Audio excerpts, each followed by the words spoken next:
chicken nugget. Hey. Hey. Hold on a sec. Hey, I gotta check something. You bum. Stop it. Yay! Hi guys! We got my Lego figure. Yeah. And last time me not tell me my Lego figure, it got me went to Walmart. It got me Nathan. We got singing. Nathan. We got the Lego figure. And my sister liked the next one. And me like the new one. That's enough. What he's talking about is that we went shopping and we got he got a small Lego Ninjago set with Kai and I don't know. It's from Dragon's Rising and they both have motorcycles and whatnot. That's what he's talking about. And this bomb keeps on touching the controller. Stop it! No. Ah! Hey, go talk to her! No! This way.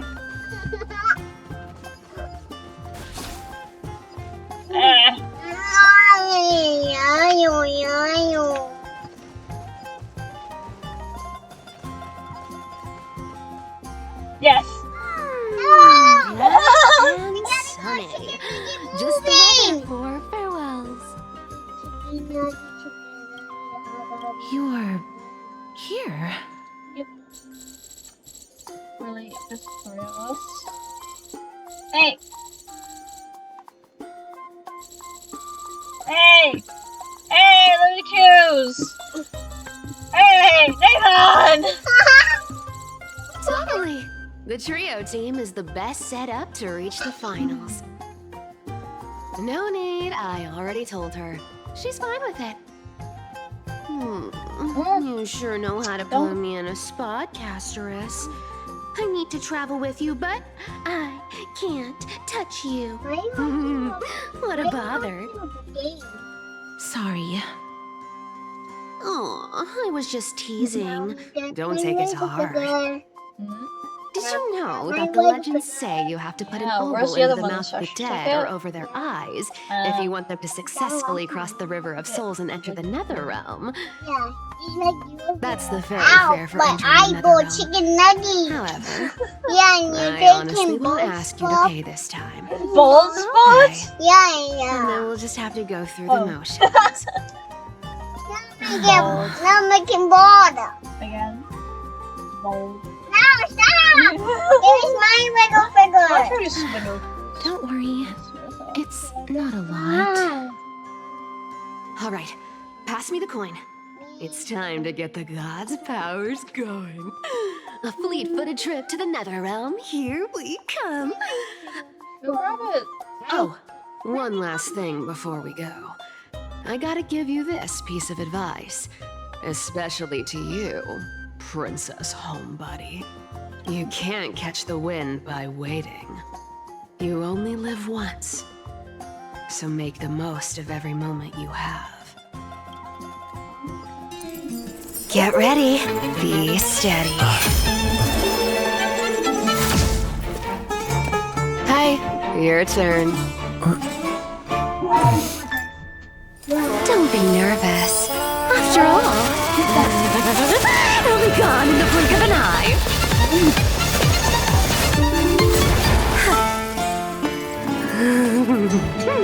All done.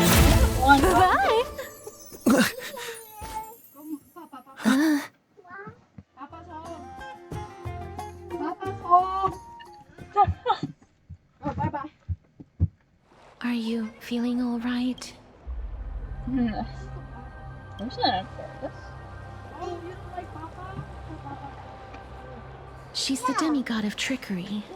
When she flips the coin of whimsy into the air, she gains incredible speed that lets her travel anywhere in an instant.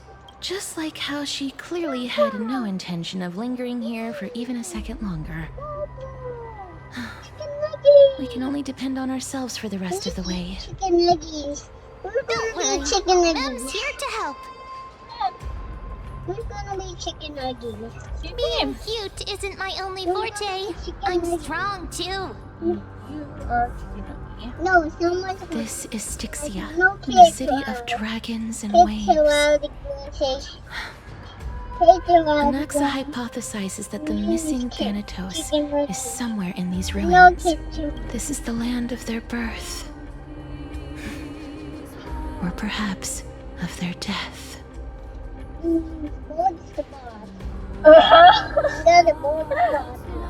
Anaxa had used a secret alchemical art to temporarily fuse his soul with Circe's and Kephae. And when he was on the verge of death, he was pulled by Thanatos and caught a glimpse of the flowing river of souls. This alchemy, considered a sacrilegious act, might actually make the souls of mortals and titans attract each other. Even though Thanatos has been missing for 1,000 years, and even their followers haven't been able to find them. Perhaps that special attraction could summon them here. Oh, so are we going to use that Philosopher's Stone to conjure the Titan? What are you doing? I guess that's the only way. The only leads we have now are the name of this city and the fairy tale about the dragon. Thanatos is even more mysterious than I am. Indeed. Even one as erudite as Anaxa could only point us to this place, and no further. We will be entering the unknown as soon as we take our first steps. But that won't be the first time in my long journeys. I believe that, rather than standing still, taking action is by far the better option. Perhaps fate might take pity on us today and show some compassion.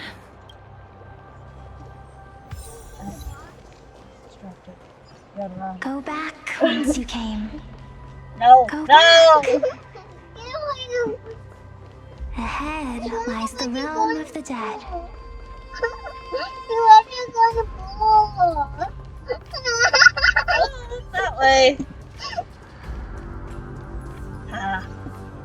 What a beautiful butterfly. Is it talking to us? This is a eulogistic butterfly. They are found in places where many have met their demise. In Idonia, some think of them as manifestations of Thanatos' benevolence. By turning the lingering obsessions of the deceased into these Stop! Let creatures, go! it is as if the Titan has made life into a specimen. Others think of them as Thanatos' messengers that guide the departed to the nether realm. The second theory sounds more believable.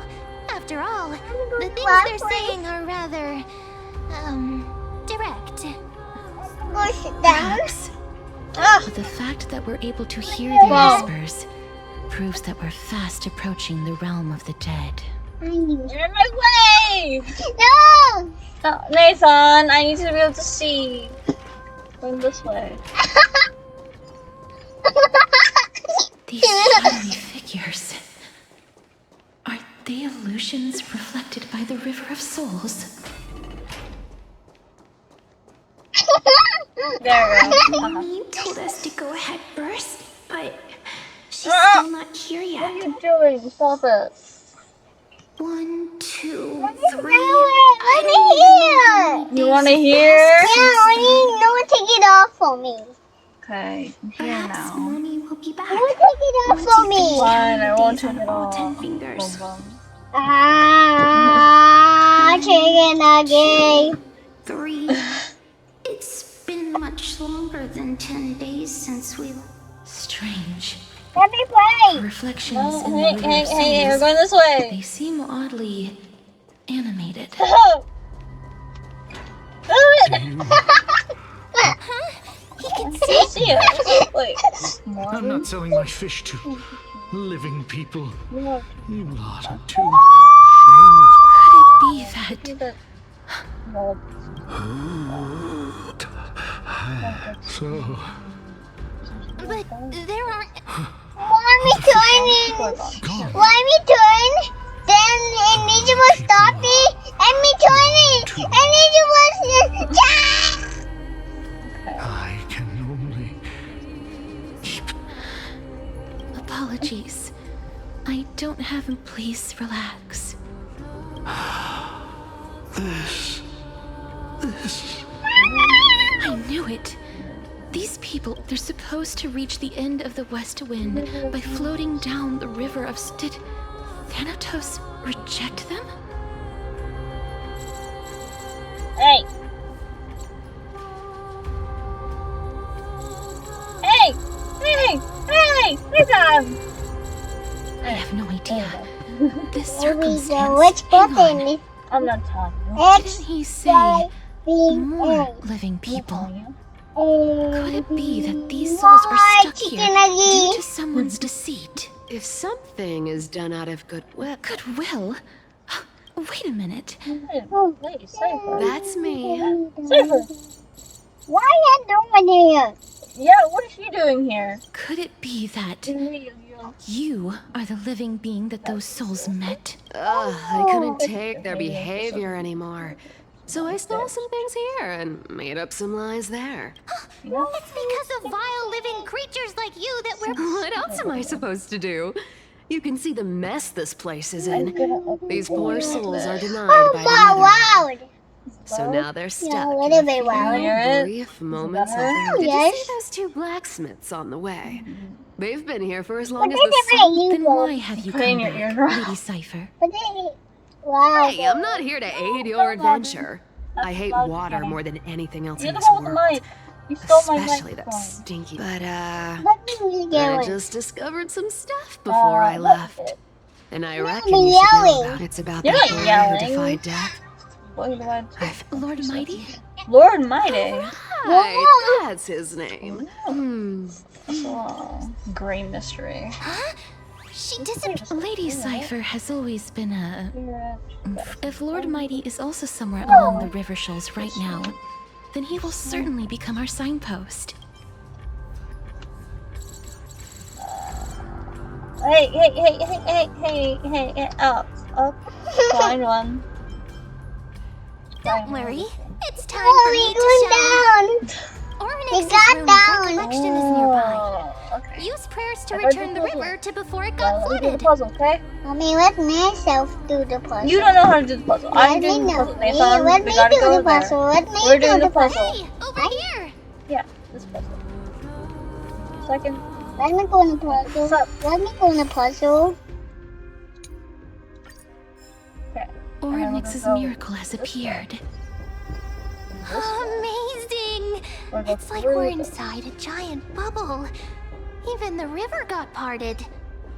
See? Hey, no.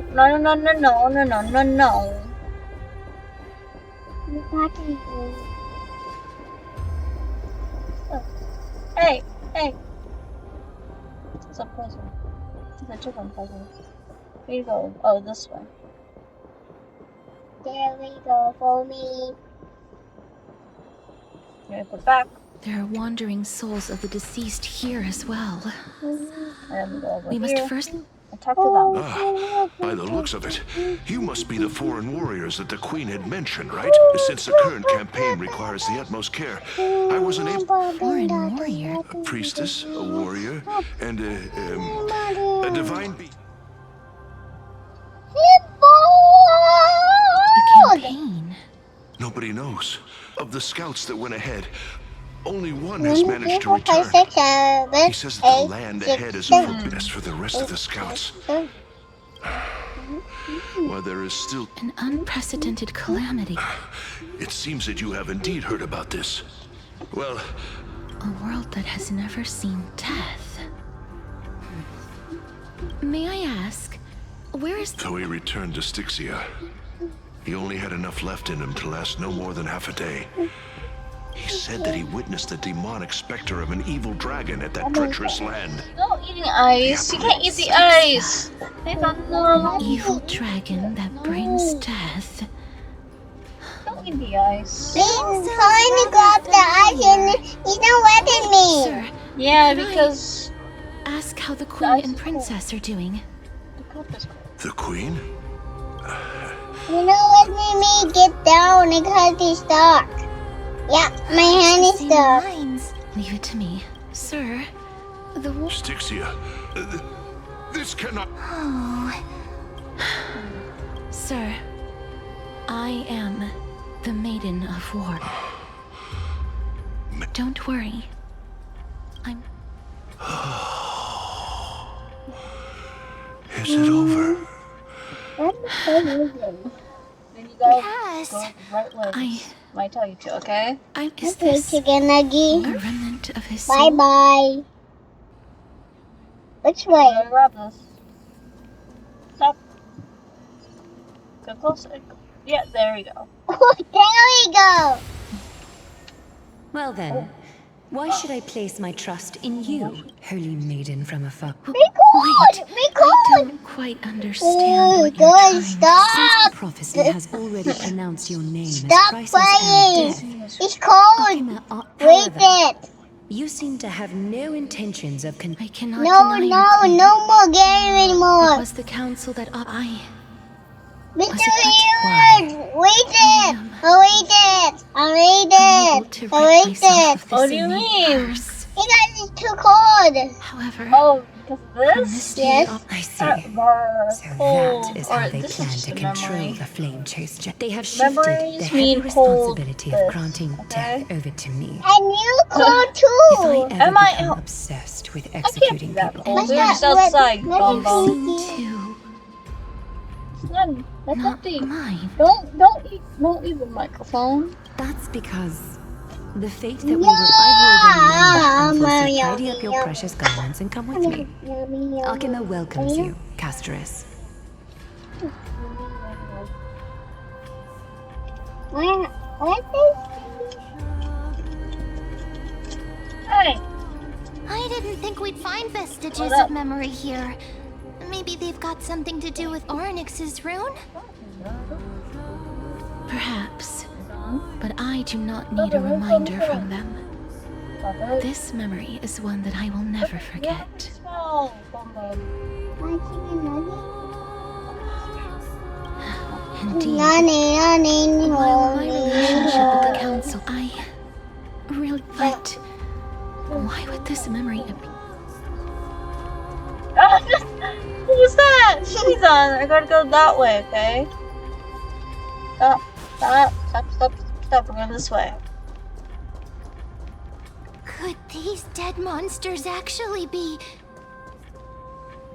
Oh. Why are the black... Even Thanatos wouldn't be able to. Where's my These drink? traces seem to suggest that anybody who You're using my trespasses upon death will pay a heavy price. Bad! Oh, Down, this is down, good. down, down. No, the first one. We're asking a nicer question, okay? Up. Just top one. Top one. Not down. Up. Since the realm of the dead must remain peaceful, it's imperative that we rid the place of Okay, such grab a discordant drink. noise. And nowhere! I can't wear it. Please stay back. Let me deal with these enemies. Hey, we want Okay. Eternal. Have some sunshine! Dispel the gloom! Restore the skies! Night falls. Good night. All in all, not a bad memory. The path ahead is blocked by the River of Souls again. In that case, let's go back to the past. This miracle sure is handy. This is yet another aspect of a Titan's divine power.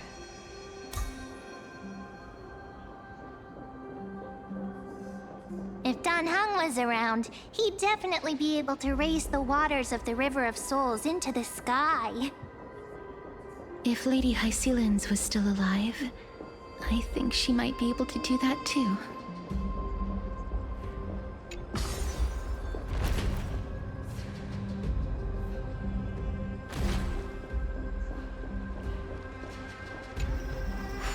You seem to be able to discern both the past and the future.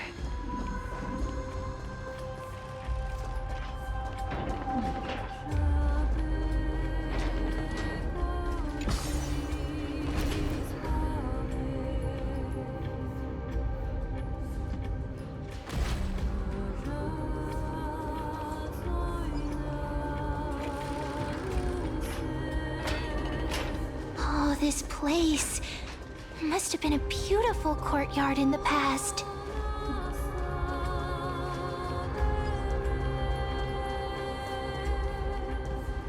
Please excuse me. I am but a scholar from a distant land who had the misfortune of falling into the River of Souls and turned into a member of the dead. Huh? This one seems to know that she's already dead. Oh, I was merely speculating. But it seems I was right. And you... I recognize you. You're the Holy Maiden of Death from Idonia, right? I'm sorry. I cannot bring you back to life. However, should you desire it, I can end your prolonged limbo. I'm well aware of that. Even if you were able to revive me, I would never choose that option. That's because I didn't fall into the River of Souls by accident. Instead, I leaped into it to seek my death. Why? If you could see the life I've led, then you would not reproach me so. My life was far too miserable. But I did not expect things to stay the same even in death. What a joke. In escaping my mortal life, I've entered a millennium of pain instead. Circe's above. What cowards humans are. For we fear both life and death simultaneously. I'm sorry. I'm also powerless to answer that question. That's all right, Holy Maiden. At least you are able to respond to me. Please, grant me death. Circe's above. Does this count as thinking till the moment I die?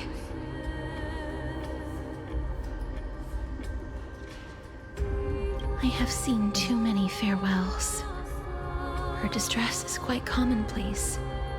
There are those who will end their lives over what seems to be the smallest of worries. For some people, this power that I possess is a blessing rather than a curse. But I never managed to convince myself of that. Cass, are you still trying to create a world without death? Yes, because when placed under time's vast scales, there is no worry in this world that cannot be solved. Can't we just do... This is a wish that I've held for almost a millennium.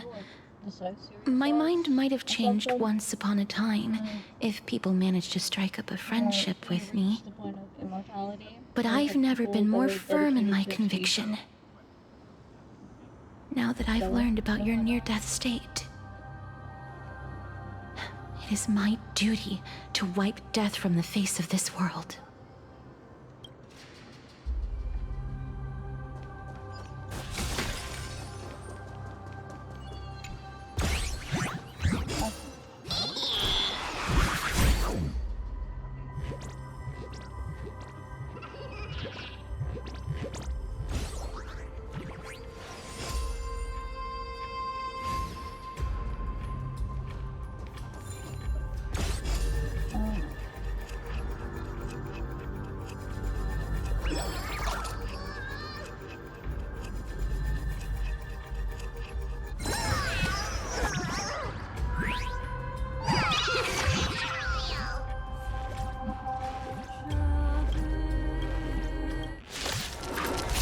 Oh. Eternal. Have some sunshine! I choose you. Treat our guests nicely. Night falls. Good night.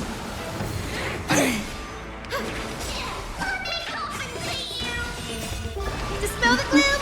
Restore the skies! Till we meet again.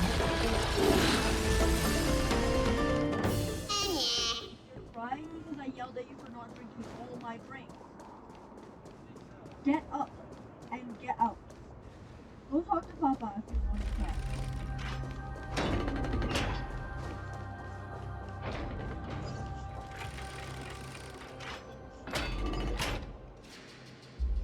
Wow! This place is so spacious. Is this the kingdom's vault? That's fine and all, but we need to lay down some rules. We're not gonna return to the past to steal things. Do we need to enter that doorway to climb even higher? There seems to be a person. Oh, more like a soul guarding it. But how should we get up there?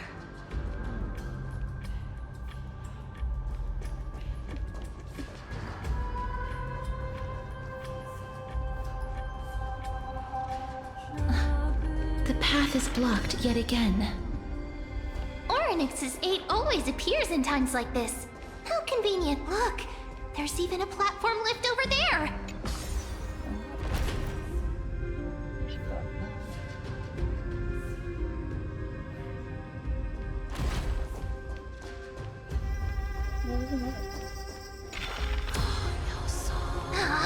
A chest of the past has been left behind, but none of its treasures remain inside. I'm crying.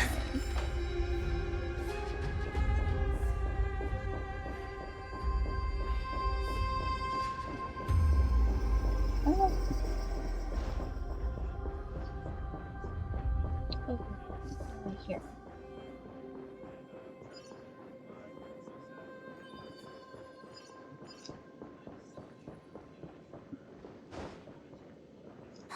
Wait, what if the miracle suddenly loses its effect?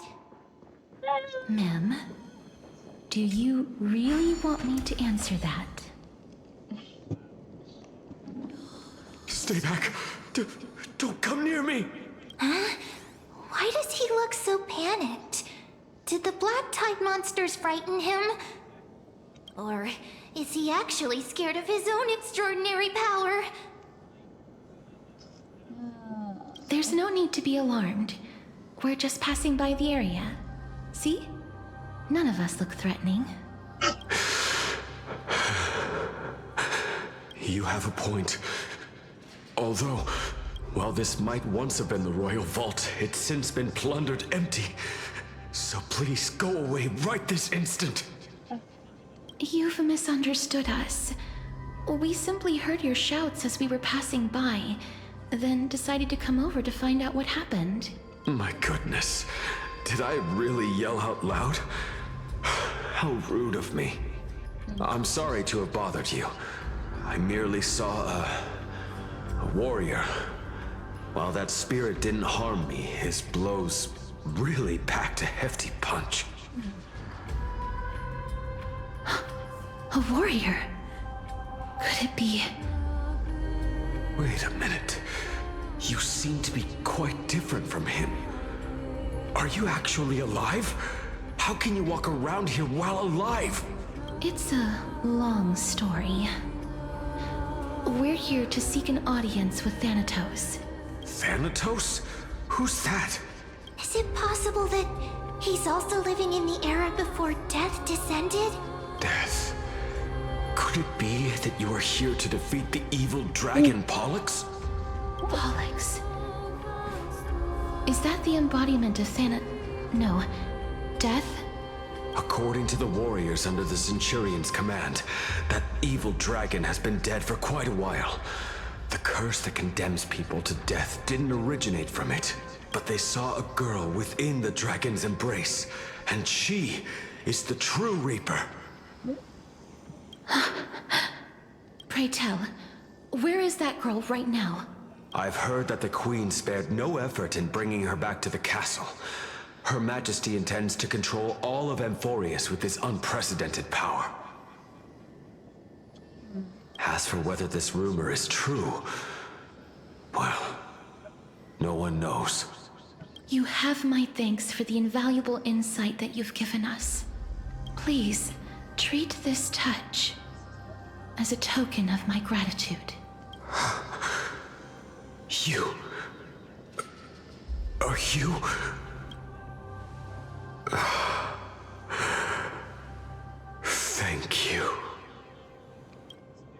this is his...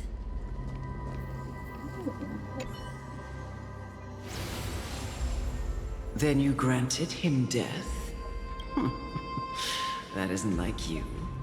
You would have refused even if I commanded you to do so. I... don't know. I did it out of sympathy, believing that I wouldn't be racked with agony, but... I am still in a state of turmoil. Sympathy?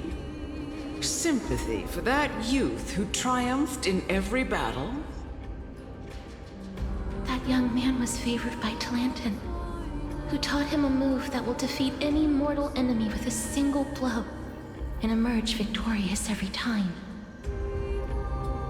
He could rely on that move to always achieve victory during Era Chrysia. However, now that death has descended upon the mortal realm, that divine swordplay also means he can send others to death at will. In other words... You feel that he's similar to you? Yes. Since he can never be inferior to others in martial combat, death would be the inevitable outcome every time he strikes. That's why he approached me and pleaded. Pleaded for me to put an end to all of this. You are perhaps feeling lost from making your peace with death in so abrupt a manner. I have not made peace with death. I've seen the people of Idonia stand tall and proud in the face of death. Even before the fated finale arrived, they were already content with the lives that they'd lived. They had such proud expressions. Expressions that made me believe death would be an insult to these mortals if the concept is truly a power that a god had carelessly cast down upon the world. Perhaps death's authority was never meant to exist in this world. Just like how I shouldn't exist. I won't refute your beliefs for now, but would you be interested in listening to a story of mine? It's a fairy tale from foreign lands, told by the person who brought you to me in that ice field long ago. A tale told by the Queen of Styxia. What? But wait a minute. That means the girl born in the dragon's embrace, the personification of death these souls talked about. That's you, Cass? I've already had an inkling for a while now. But I honestly have no memories of Styxia. My memories only begin after Aminet brought me to Idonia.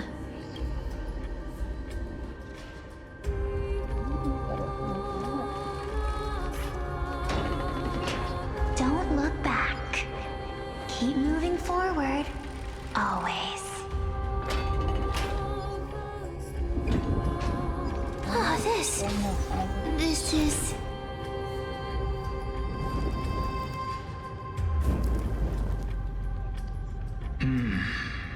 Living ones?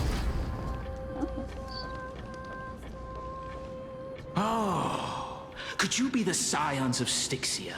Did you hear about the great work that I'm doing here? And have thus arrived to give me the last material that I need for transmutation? Great work? Have you heard of the great name of Pollux, perchance? Definitely. You have? Then that's good.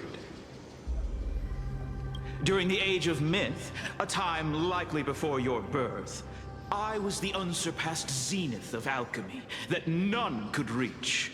On the shoals of the River of Souls, I shall make Pollux soar again and bring death back to the world. But didn't that dragon already bring death to the world? Oh, looks like you don't know the whole picture. Well, it's true that the missing girl can grant death to mortals, Pollux, the one who delivered her onto this world, makes it so that humankind cannot die. So, it's just as I feared. This is my guess. The deceased are supposed to drift down the River of Souls until they reach the end of the West Winds. But this River of Souls was blocked by Pollux's fall. That's right. That's why it's imperative that I bring the dragon back to the mortal realm and make it soar the skies again. I have long since prepared my alchemical matrix in the tower. Although, I am still missing the most crucial material of all. That final ingredient, the final sacrifice, is none other than the girl who lives out her days with death. Huh? What's going on? You didn't touch him, did you? I know that I am no longer capable of carrying out that task. Take this, all of you, and please fulfill that great undertaking on my behalf. This... We had been inebriated in Fagusa's feast for too long before we began to seek divine bestowed death, so that we could be freed from the whims of fate. However, that brought doom upon us. Instead of summoning a supreme god, we encountered a monster that cut off the River of Souls. That detestable dragon Pollux denied all the dead from the gates of the nether realm. Unable to rest in peace, these departed spirits engulfed Styxia like a roaring tide. As a result, my city and its people no longer exist. That child is the only person whom I managed to save. Born within the evil dragon's abdomen, she has possessed the talent of death since her birth. She must have been granted to us by the gods as a chance for us to atone for our sins. Please, you must nurture her to adulthood and prevent her from experiencing all of the suffering that we went through. I promise that I will care for her as a mother, that I will protect her from the evils of death. My Fagusa above, thank you for your kindness. As her mother, please bless this child with a name before I am swept away by the River of Souls. Please, let me know how I should address her in my next life.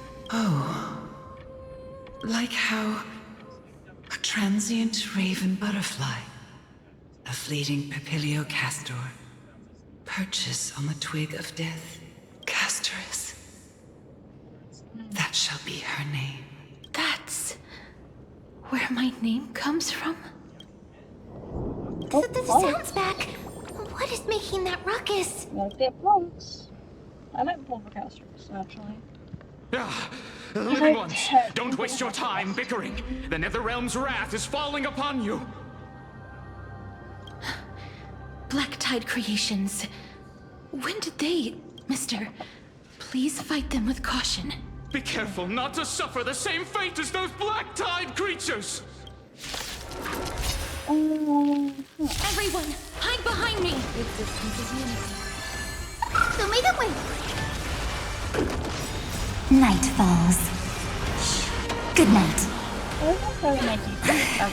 I choose you. Have some fun. Till we meet again. Oh, there's so many of them. And how are we holding up? Quite well. Dispel the gloom. Restore the skies. Again. Rise and shine. Our souls. Good night. For the feast of straw. Wait. Mighty? You? Lord Mighty? I would be someone that almost coming front to the. You're rushing in a Lord Mighty. You've been through some tough battles once again.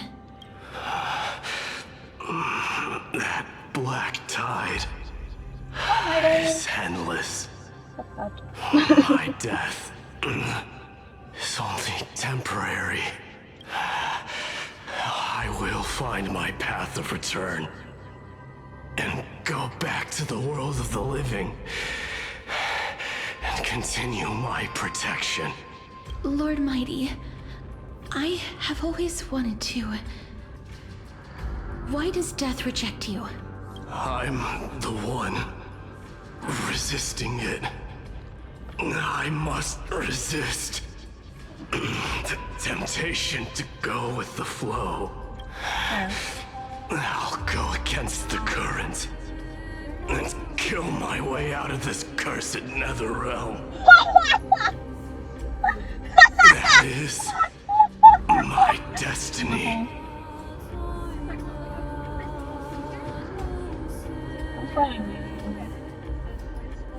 It seems like he's completely focused on resisting the temptation of the dead's whispers. He's working hard every minute to deny death. It seems his battlefield is not limited to the world of the living. Lord Mighty, are you willing to travel with us? We're headed for the Matrix inside that tower to summon Thanatos from their prolonged concealment. Thanatos. Challenge. Death. That's right. If we can work together and defeat them, you won't have to be troubled by the curse of immortality any longer. Let's go together, Castorus. Let the person who has brushed against death countless times guide your way. Cass, are you sure you want to do this? The alchemist said he wanted you to be a sacrifice. I'm not afraid. There's no reason for us to turn back anymore. Rather than standing still, taking action is by far the better option. Perhaps fate might take pity on us today and show some compassion.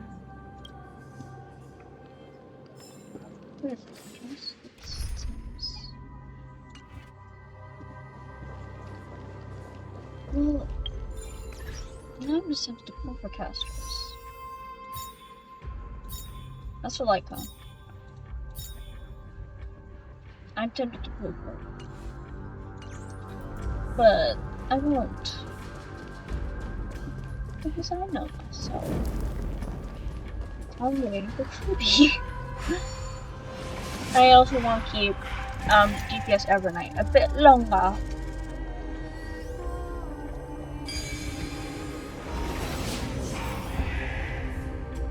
That has some.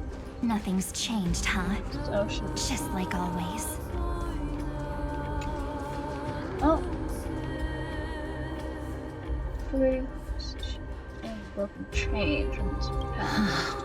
It's gonna be difficult.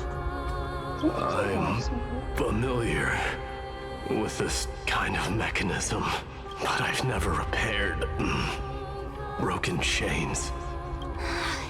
If I was more powerful, I would be able to carry one person with each limb and fly the four of us to the other side. The Rune of Recollection is here, but I can't find a miracle orb anywhere. So weird. Oh, could it be in that collapsed tower in the distance? Yeah. Oh, 1 minute. Okay, it's house share It's time. still up to me to step up in a crisis. Wait here. I'll go check things out. Okay, ma'am. We going over there, ma'am? Just shout for me when you need my help. Go, ma'am. Got it. Just leave it to me.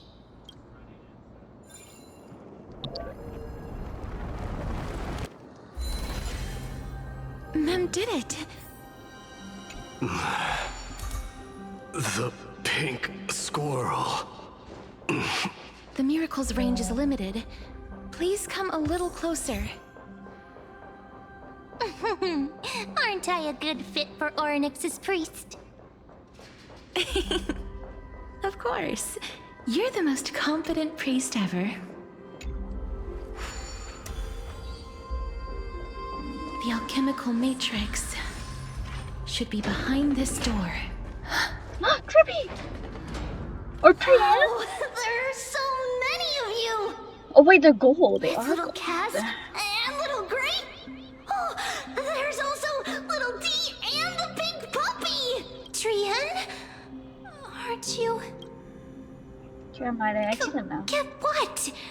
I'm getting even more confused.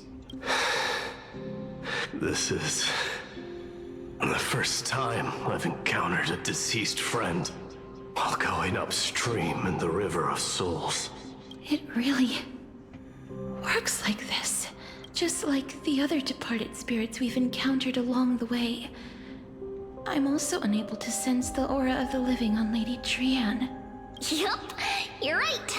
Trian already knows that she'll not be able to return to everyone's side. But Trian believed that little Cass would eventually return to the Netherrealm. And come and meet us. So, Trian has been standing here, at this spot closest to the world of the living, and waiting for little Cass. Oh, it must have been very tough for you. But according to what Trian said, we're almost at the entrance of the Netherrealm. Trian promised Trevi and Trinan that when little Cass got here, Trian would get the gift ready and be the first person to run over and welcome you. So, little Cass, don't cry. Please, accept this. We finally finished it. This is what Lady Trebi once mentioned. Aww. Oh, that was The gift for me that you didn't manage to finish. The Holy Maiden of Yanis. Even when separated by life and death, their thoughts are still connected.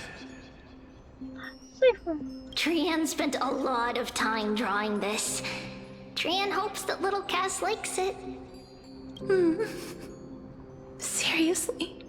It's seriously a wonderful drawing. Lady Trian. This is our flame chase journey.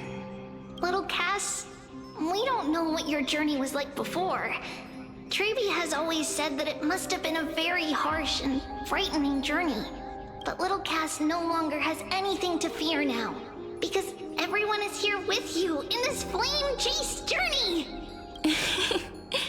That's right.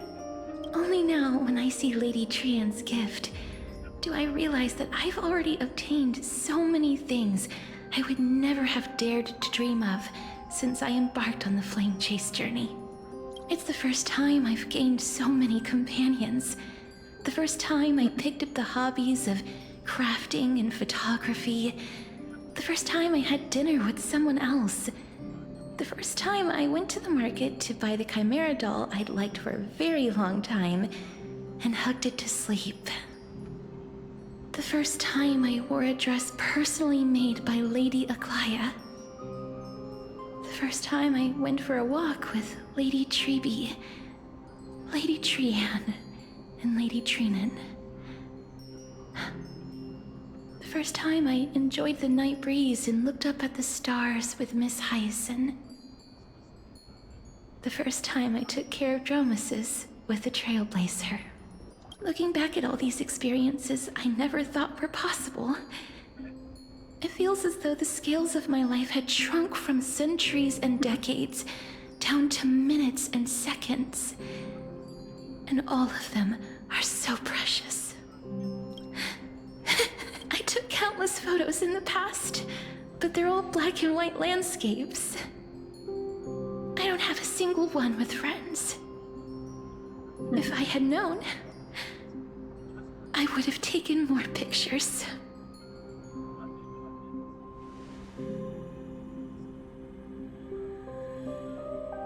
Don't you want to take one now? Trian says yes! Trian likes little Cass and would love to take a picture with little Cass. Sadly, being departed souls, our images cannot be captured in the world of the living. That's fine. I thought so too. What? Are we seriously going to leave any room for regret? The good shine in our memories. There won't be any regrets. This vivid drawing surpasses any photograph from the world of the living. Little Cass smiled. Treevee, Trinan, and Trian's wishes finally come true! I remember you once said that fate is not the flowers that bloom at the end of the road, but where people tread beyond the gate. Now, the path that belongs to me is about to reach the end. Thank you for bringing me the final key. Key? Little Cass, why are you talking in riddles all of a sudden? I have a feeling that soon, this gift of yours will become the key to saving Mister's life. Wow, that's amazing! Then keep smiling and carry on bravely! Little Cass, Little Gray, everyone, see you tomorrow!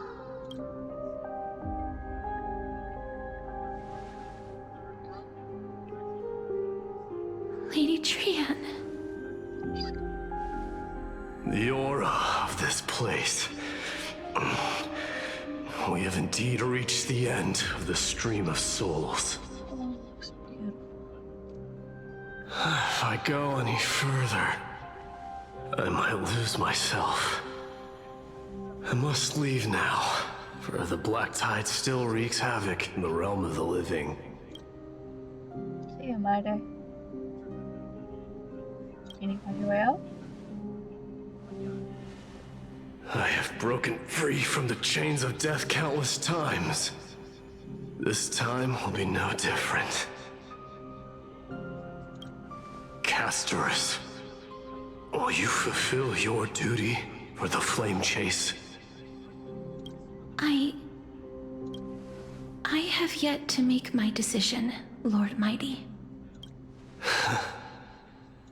No matter. Make the choice your heart desires. Even if it takes 1,000 years of waiting, I will continue to fight till I die. Then rise from death till the miracle descends. There is one more thing you should know, Lord Mighty. What is it? Professor Anaxa may have deduced the principles behind the Era Nova. You and I may be reincarnated as strife and death in the next cycle, Oh shit. becoming calamities wreaking havoc upon the world. I see.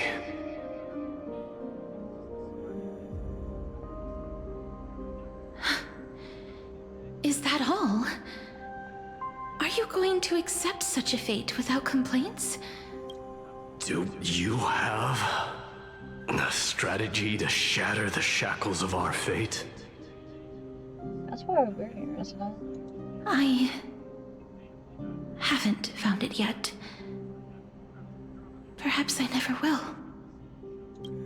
Then, cease wasting your thoughts on futile matters. Control what little you can. And when fate's inescapable grasp comes, resist it with the strength of your mighty will. Thank you, Lord Mighty. I will find the right decision.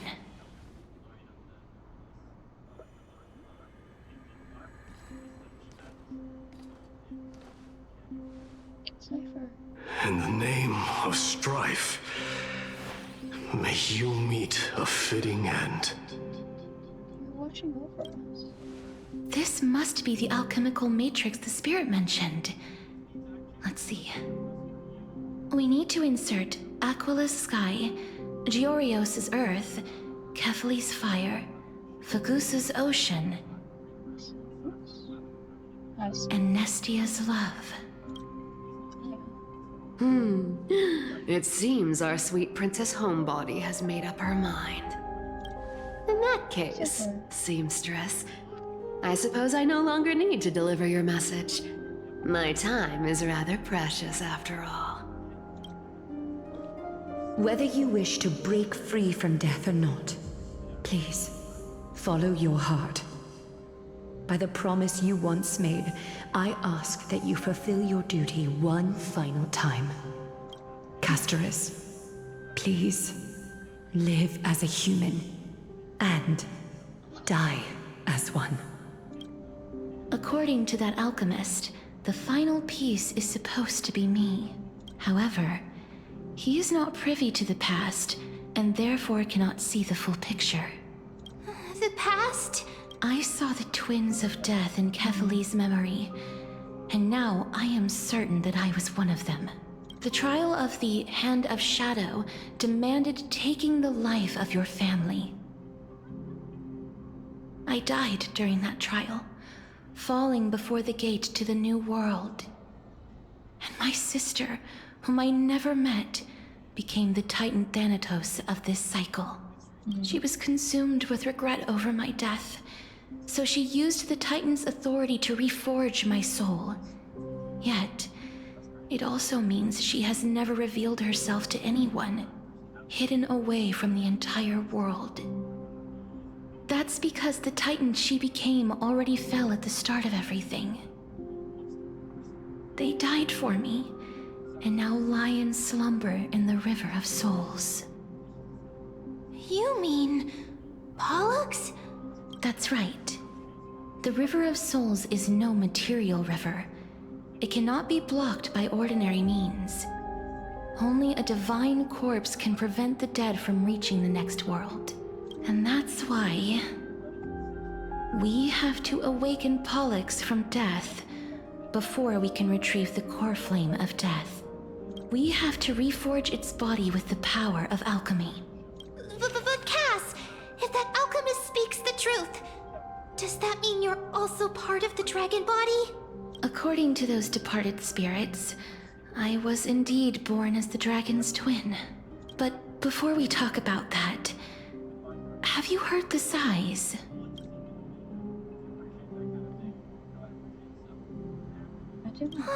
I heard them too. So what are those? I think it's probably the sign of Pollux's wish being fulfilled. They must have realized how heavy a price they'd need to pay when they used their divine authority to resurrect a dead woman. That's why they exerted every ounce of their strength to send me to Styxia, a city that called for death, a land where none is hostile to death. They never saw their wish fulfilled and fell so prematurely, all because they wanted to give me a new life. Pollux must really want to know how their sister has been after giving their all to save her. That wish is the reason Pollux's soul still lingers in the mortal realm even after their fall, quietly watching and documenting every detail of their sister's life.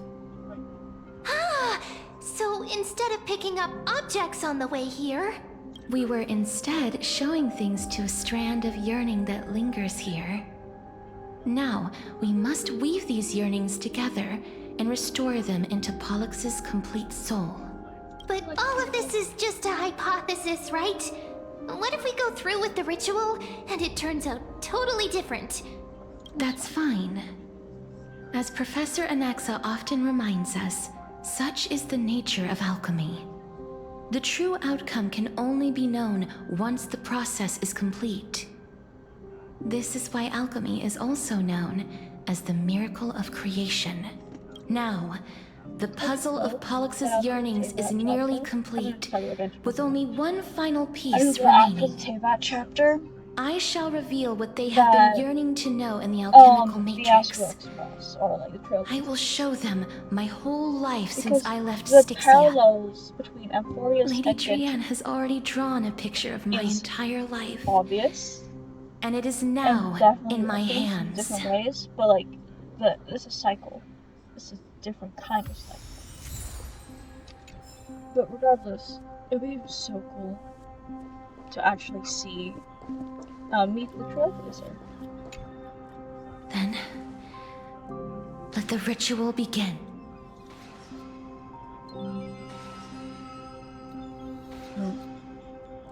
And now, the objective is complete. That is all. Such is what Professor Anaxa always says after preparing for an alchemical ritual. And now, Pollux, I shall lift you from the river of souls and reforge your soul. Perhaps you will be disturbed by this, and your body may become horrifying to behold. But if even the slightest trace of your soul remains, the soul that once ferried me to this side of the shore, then please, look at me. I wish to thank you in person. I have obtained everything you sacrificed your divinity for. Lady Almanette. Did she recognize you? Oh, she must be the first soul we can communicate with here, right? I'm afraid she is just another spirit trapped here, like the rest of them. The only difference is that I was there when she died. Please, go on. I'm listening. Are you about to tell the story of Styxia? Yes. You're just as smart as I imagined, but... never mind. Now's not the time. There's no need to worry, Elder. Take a look around you. You're already at the resting place of the dead. The world of the dead? But how?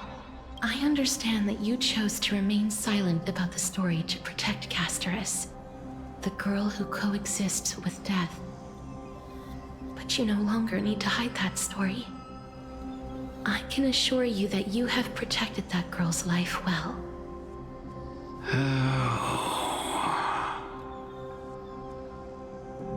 Well, in that case, let me begin. Styxia, the pearl of the ocean, plagued by unwarranted calamity and ravaged by death in the fairy tale. It was the first city-state to shift their faith towards death, even before Idonia did. From where you stand now, I suppose that's a bit hard to believe. Right? Indeed. I cannot imagine that those from the Era Chrysia, blessed with eternal life, could ever yearn for death. I have pondered the same question, child. But I am afraid there is no clear answer to it. Journeys and epics are only glorious and magnificent because all things eventually fade to dust. That's how someone once explained to me why death is necessary to the world. But I still can't take that as the final answer. Would a world without journeys and epics be worse off? I take it the one who spoke this line was a general, or perhaps a warrior. I, however, did find some inspiration in these words. Would you like to hear my thoughts, Castoris? Please enlighten me, Lady Amunet. Though I have already made up my mind on how to handle the authority and core flame of death, your words might truly guide me toward the path forward. You and I are neither warriors nor generals. Therefore, journeys and epics cannot truly resonate with us. But what if I reframe it like this? What if love is not a trait bestowed upon mortals by Nestia, but a blessing from death? Love. No one ever invented the word cherish in the era when life was eternal. For all the good things in the world can be revisited endlessly, and every bond formed carried no risk of being severed. The so-called Era Chrysia was an age devoid of both virtue and sin. People did not truly live. They simply existed, going through the motions without passion or purpose, then waiting for something to happen. Perhaps the people of Styxia chose to embrace death not out of fascination with its cruel and fearsome side, but instead became fixated and obsessed with the impulses and desires tied to a finite existence. What drives us to be our best selves. Therefore, death is not a thing of fear and desperation, but... That's right, Castoris. It is the reason we shed tears when parting ways, and also the original spark that ignited the passion of mortals. If you truly intend to deprive the world of death, then be prepared to witness it return to a state of stagnation. I understand, Lady Amunet. Our limited lifespan shapes all that we know and love. Not even the Death Titan has the right to take that away from humankind again. Nestia's love was the chrysalis of Gold's first blessing, but it most likely wasn't understood by mankind. We only learned to interpret this wonderful gift after Thanatos' arrival. If the world was bereft of death, then the Queen of Styxia wouldn't have played midwife in delivering me into this world. You wouldn't have welcomed me into Idonia, and Aglaia would never have invited me to join the Flame Chase journey. None of these stories would ever have happened, and I would never have lived, let alone found happiness. Thank you, Mother. I will use all the love I've experienced in this long life to complete the final miracle. My teacher, Anaxagoras, grant me the wisdom of all things. I call upon thee, the stripped dead dragon's corpse.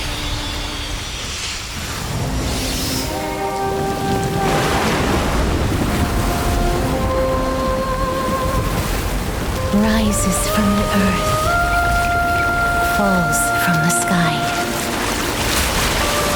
As above, so below. This is the greatest power of all powers. Unstoppable in this world. The great work that commands all death. I shall grant you embrace.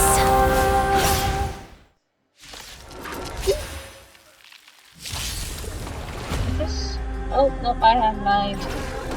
Oh? Eternal. Okay. Guide with the Rainbow Bridge. Huh. Every petal and all will be swept away by the wind.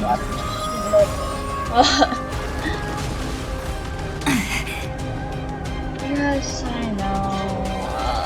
I've actually bought this thing. Is the girl who once saved my life truly gone? Or will you show yourself again once we eradicate this hatred and regret? Good night. Rise and shine.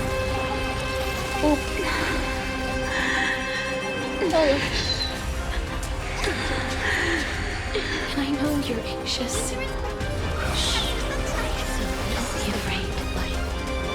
This is unity. Okay. Have some fun. Till we meet again. There's no more need to weep in grief. I'm on it. will grant you peace.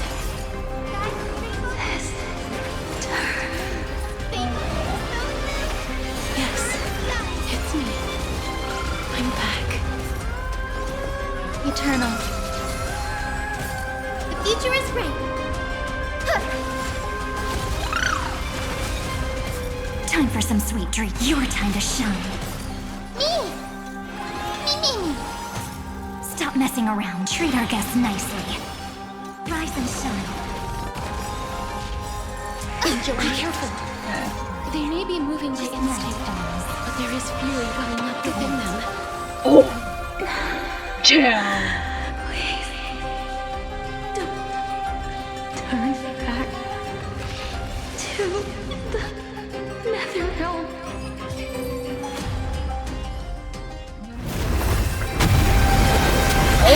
Oh, damn. Oh, death.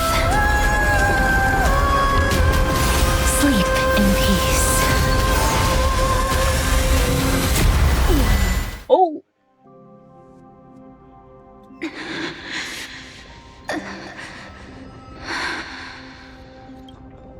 I'm sorry I have to wake you up from ancient death. And I know you're anxious. Shh. Don't be afraid. Oh, it's like a dragon. Burying its own egg, trying to go back. Do you remember me? I'm the girl you once carried across the Sea of Souls. I'm sorry I wasn't able to remember you, but with the help of many people, I was finally able to pick up these broken fragments of my past. I'm back, Pollux.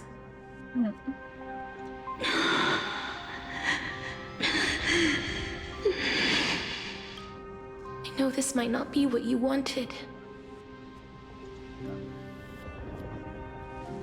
but I have to do this.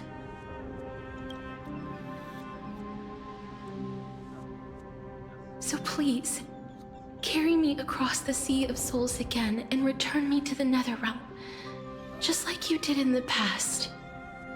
Please take me to where the core flame of death rests.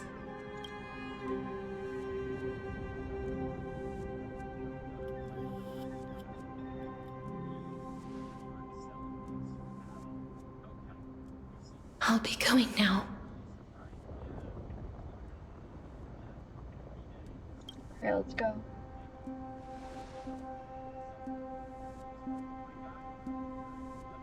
They may look scary, but as long Oh, What's happening? What's wrong? I feel dizzy. are you? What's wrong with him? His time is almost up. If I don't go now, I'm afraid his soul will return to Thanatos' embrace before me. What? Oh no! don't worry. I promised I would ask Thanatos for the Trailblazers' right to roam the Earth again. Mem, stay here and keep a close watch until I return, all right? All right. I'm the best at taking care of others. Go on, Cass. Make sure not to leave yourself with any regrets.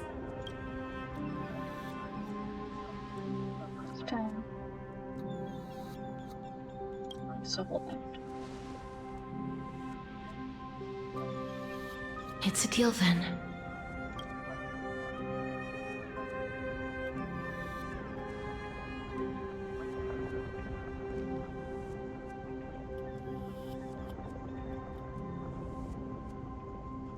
Please.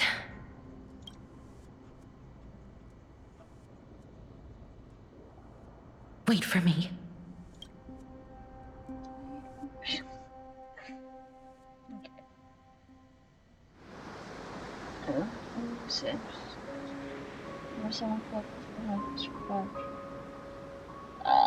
Without seeing me around the ocean, I should have crossed and everything. After all that, you still ended up back here.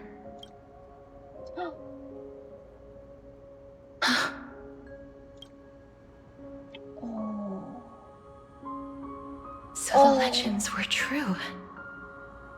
The Netherrealm really is a sea of flowers. Yes. Let's see. Just like the flower fields we tended to back then. Is that you, Plixia? Do you remember me? I don't have the memories from that time, but I've seen you before during an experiment. I see. Call me Thanatos, then. It'll be easier. However, since you recognize the name, you must already know everything about Thanatos, right? Yes.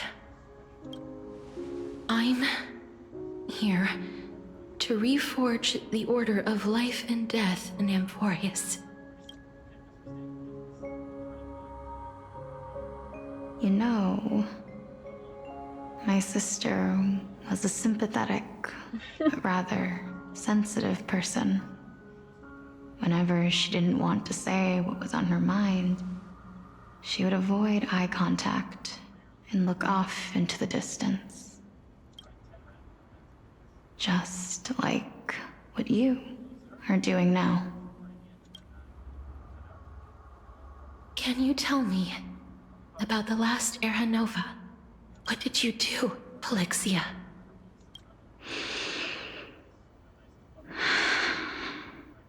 Where should I begin? I suppose we can start from the beginning. A long, long time ago, there were a pair of like-minded twins. As foretold in the prophecy, they were chosen to be successors to the god of death. But fate was cruel. The price of attaining divinity was to take the life of our closest kin with our own hands. That trial was indeed recorded in that memory. Then you should already know that my sister voluntarily gave up her own life so that I could ascend as the demigod of death. But I couldn't accept that. Why did we have to kill each other for a future she'd never see herself? That's not fair. So, while weaving the laws of the new world, I shattered the forbidden bottom line for life and death. I reshaped my sister's soul and took the form of the great dragon Pollux to carry her up the River of Souls and back into the mortal realm. But our fates were already decided, and manifested in unexpected ways in response to my futile actions.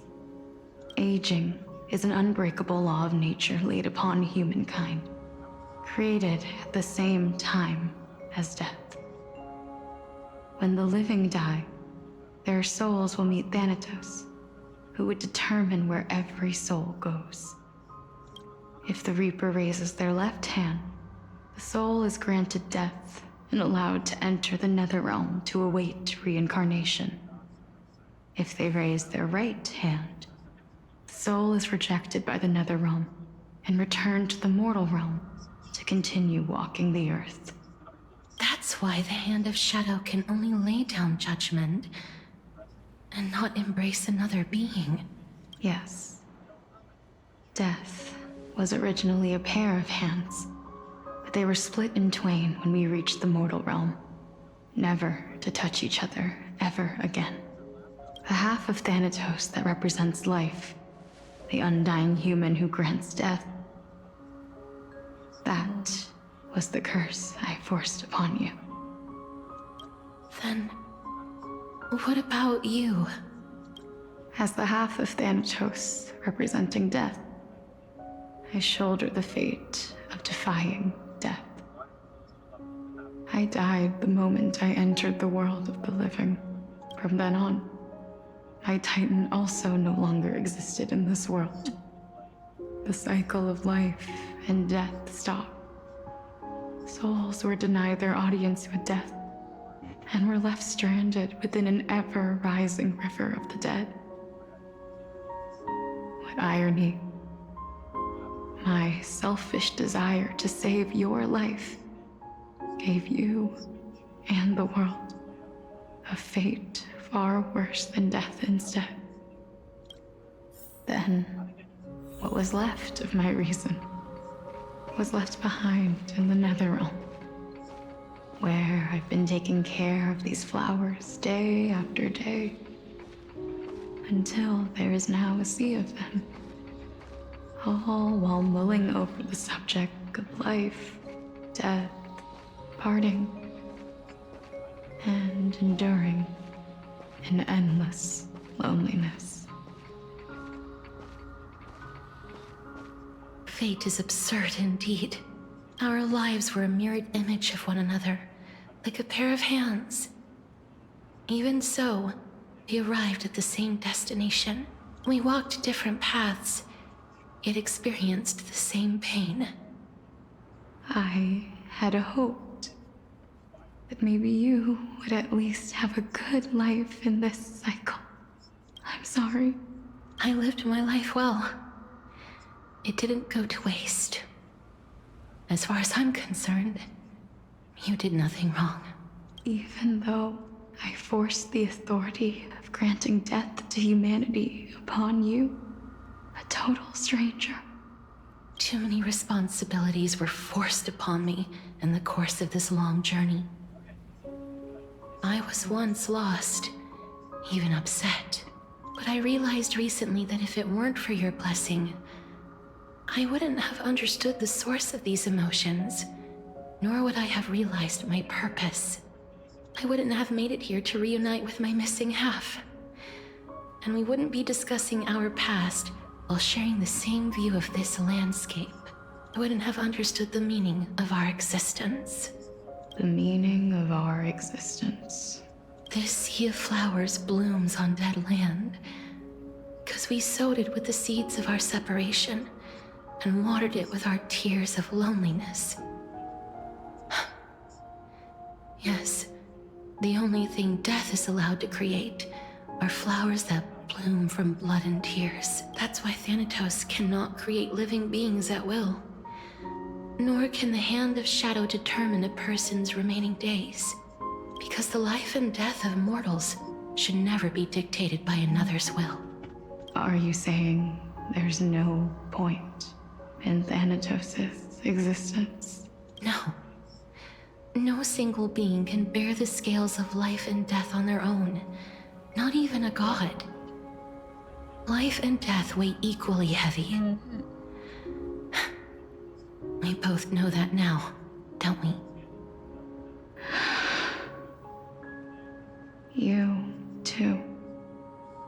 had a difficult life.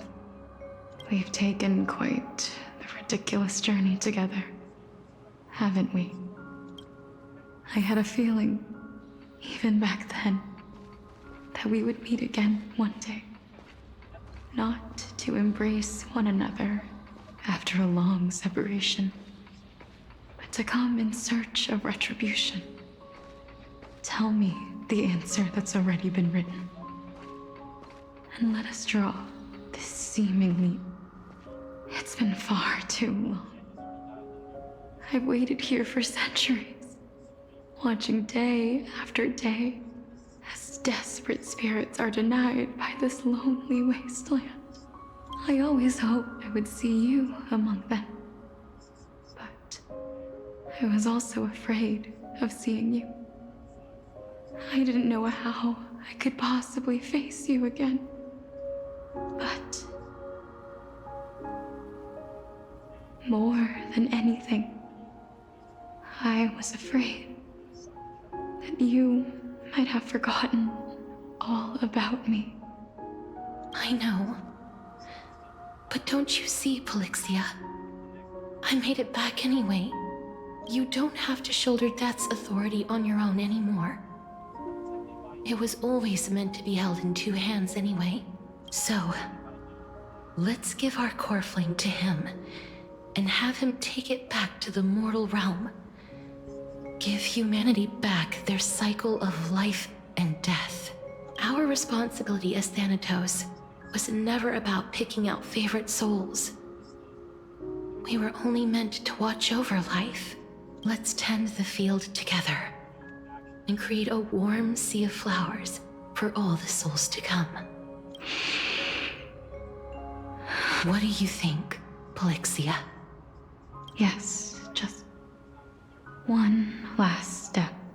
You shall wither, and through that, the dead will sprout again from the remains, and be reborn with the dead flame.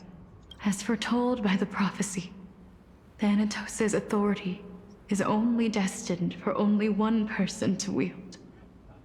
As the Chrysos heir of death, as their demigod, as a titan, our fated moment has arrived once again.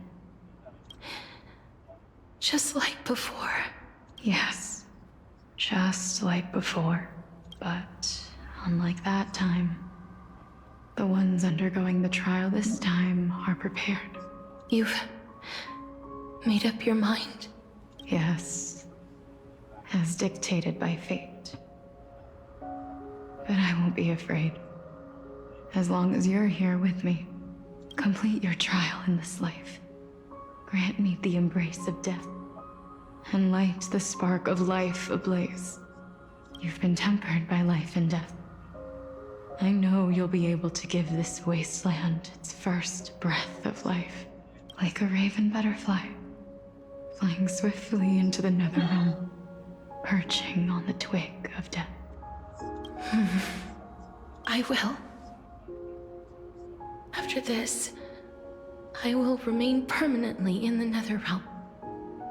The River of Souls shall return here and rain down from the sky, scattering souls across the earth. The cycle of life and death will flow once again. This sea of flowers you sowed shall bear countless joyous or sorrowful souls, and bloom evermore.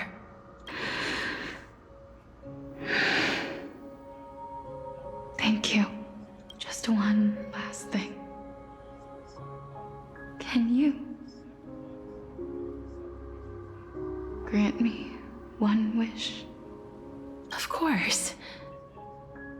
What is it? Please, don't forget me. I promise you.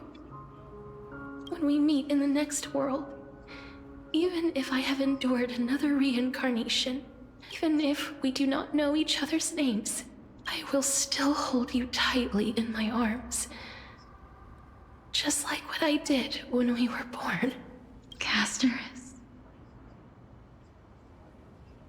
Castorus, you're as beautiful as a fleeting butterfly. I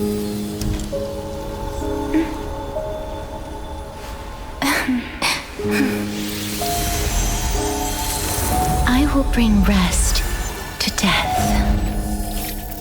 And from now on, stagnant life will once again flow.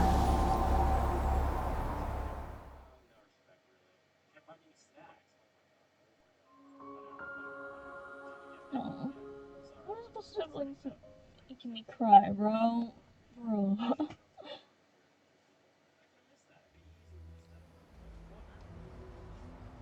This is the second pair of siblings watching. Time flies. In the blink of an eye, the 15th entry hour is already at hand. When this farce is over, your soul will be placed on the scales of life and death. Are you ready? No need to ask so many times. Of course I am. Then why do you drag your feet? Is your fear of crowds holding you back again? I simply find them too noisy. Paying attention to conceited fools like them would be an utter waste of my time. Such harsh words. As I see it, you are no less arrogant than they are. I couldn't agree more. Oh. I did not expect to hear that from you. Are you not going to refute me? I know myself better than you think I do. At the very least, better than a stowaway like you. And they say men whose ends are nigh have but kind words. Well, that is exactly why I chose you. Should I thank you for the compliment? The hour of the trial has come. Do you have an answer for me? And how will you prove the veracity of your argument? I suppose there is no point in putting this off any longer. Do you recall where we stopped the last time? You were saying that Amphoreus' history is cyclical. Indeed. The demigods that bear the core flames eventually become the new titans at the world's end.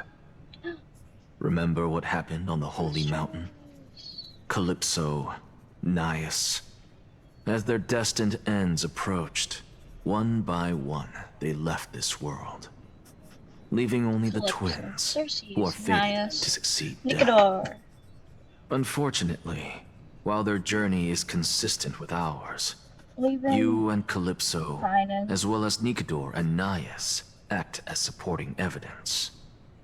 I can only come up with a rough sketch for my theory of the cyclical history. As Kefali. For all the pains I took to reach this point, he's the one that has to kill them I had all. already lost hope of ever obtaining definitive proof. After all, the past is in the past. Proving that we are the legacies of heroes of the past is a hopeless endeavor. Does not. That is, until I met a girl named Polixia and her sister. If Castorus was truly sent from the past to the present for the Titan's self-serving reasons, then having lived through 2 cycles, and with Styxia as the pivot, she will no doubt be the link to connect all of this together. If the Twins of Death can bridge 2 cycles to reunite at the shores of the Sea of Souls, then my hypothesis will no longer be just a hypothesis. And you too will get the answer to your question. Well, that is all well and good, but how can you be so sure? If there is even the slightest error in your hypothesis, the girl will be shattered. It matters not. The most important quality a scholar must possess is foolhardiness. If you are overly cautious, then you'll never have the gumption to make the first step, and change will never come. Besides, I, Anaxagoras, am destined to overturn this farce. I see Anaxa. Come, let us go and teach those pathetic words one That's not how you final pronounce lesson. it. Anaxagoras is how you pronounce it. Okay.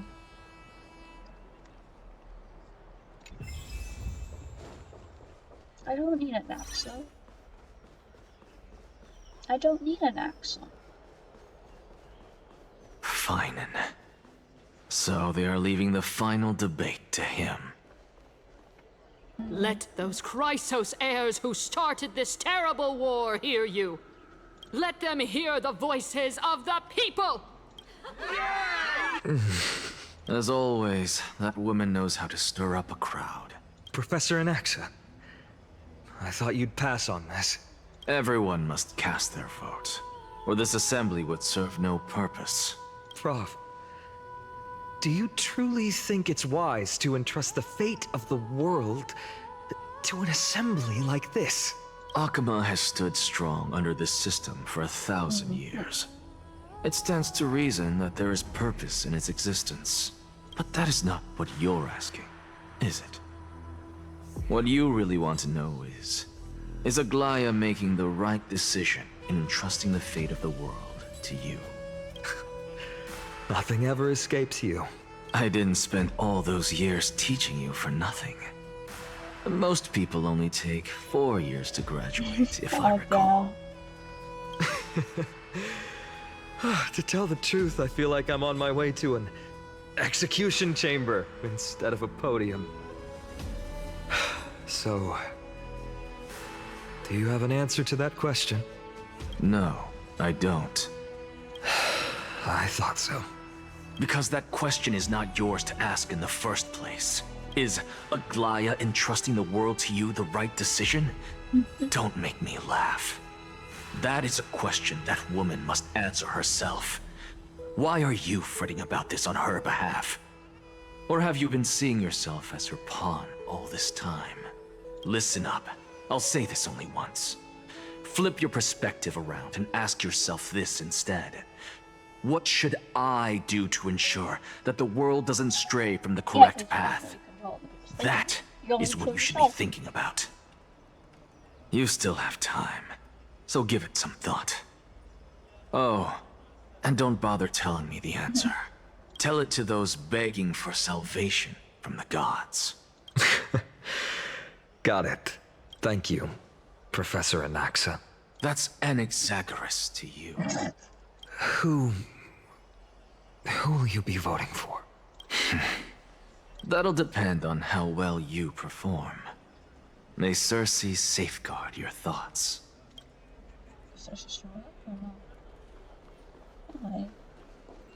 Lord Anaxa, you're finally here. The last speaker for the Assembly will be taking the stage soon. The resolution will be passed after that. Lady Kindness has reserved a special seat for you. Shall I show you to it? All right. This way, please. Elders and citizens, Finan of Ides Elysiae. Much obliged. I remember him. He's the... Where's Lady Goldweaver?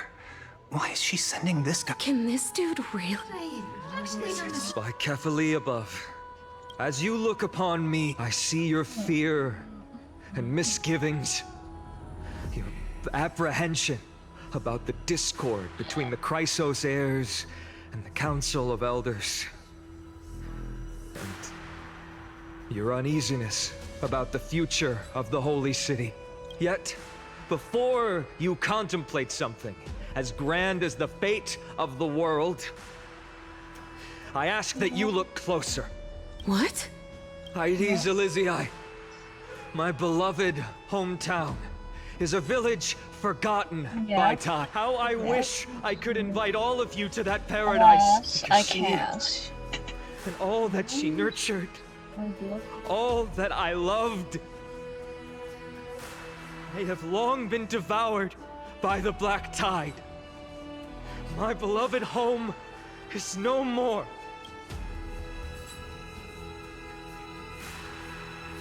I will never forget the day the black tide struck. My father, Hieronymus, fought with a broken sword to his last breath to protect his child. My mother, Aldada, she was ripped apart by monsters. Also, I might live to stand before you here and now. Galba, he was a hunter, But in the end, those arms that once drew a bow instead embraced Piso, his beloved son, as they both breathed their last. Pythias, the teacher. And what of Livia, her daughter? Did she make it out alive? No. All swallowed by a She lifetime didn't. and turned They into kept saying the monsters. same thing over and over. Even up until the final moment, I finally steeled my heart and granted them eternal peace with my sword. Why, Finan? Aren't we the best of friends? That is the Black Tide. A looming threat that can bring Akima to its knees any time. Kindness may have promised that with the 3 Titans of Calamity gone, Akima will return to an era Chrysia once more. But much as it pains me, I must disappoint you. While the demigod of strife has done everything in his power to hold them back, they are still coming. By now, the name of that black-robed swordmaster, the Flame Reaper, has likely echoed throughout the city already. The roaring thunder is a message from the strife demigod. The Flame Reaper has risen from death, and they hunger for the core flames of the gods. You hunger for that. Yeah. Can't we just set aside differences? If such a powerful... Exactly! The city of Akima shows no signs of pandemonium or chaos. And why is that? I beg you, spare a moment to think about this. Are we able to stand here and hold this assembly in peace today because the danger has passed? No! This peace we enjoy is no gift of fate.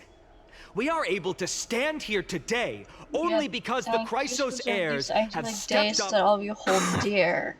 The Council of Elders claims that Aglaia will one day forsake the people because her divinity is eroding her body and soul.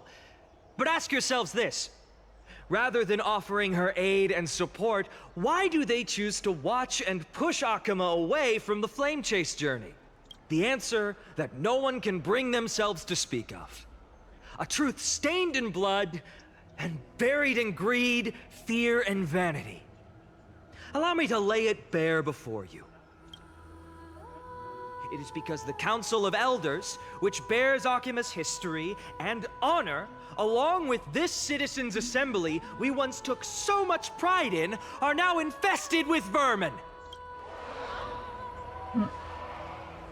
Yeah. You insolent whelp! It is true that Aglaia has reached her limit. Why? Because she has been working tirelessly to weave the defenses of our holy city against the encroaching evil. All while these vermin are making up baseless accusations about her and scheming in the shadows. Not once has she ever failed Akima. Yet these vermin attempt to tear her apart, tarnishing her name with unfounded allegations. She may have been blessed by divinity, but hasn't her heart always stayed true to humanity? They attempt to mislead you and reduce this assembly to a crude standoff between gods and humans, but citizens of Akima. Once more, I implore you to open your eyes and look at those around you. Examine them closely. Beneath all that finery, do you see the good heart of a human or the poisonous glands of a pest? Make your judgment, then turn your gaze to the demigods whom so many of you regard as cold and merciless. Do you not see the light of humanity in them? And those who wear the mask of humanity yet utter only hurtful, slanderous words. Can you not see that their souls have been corrupted by power?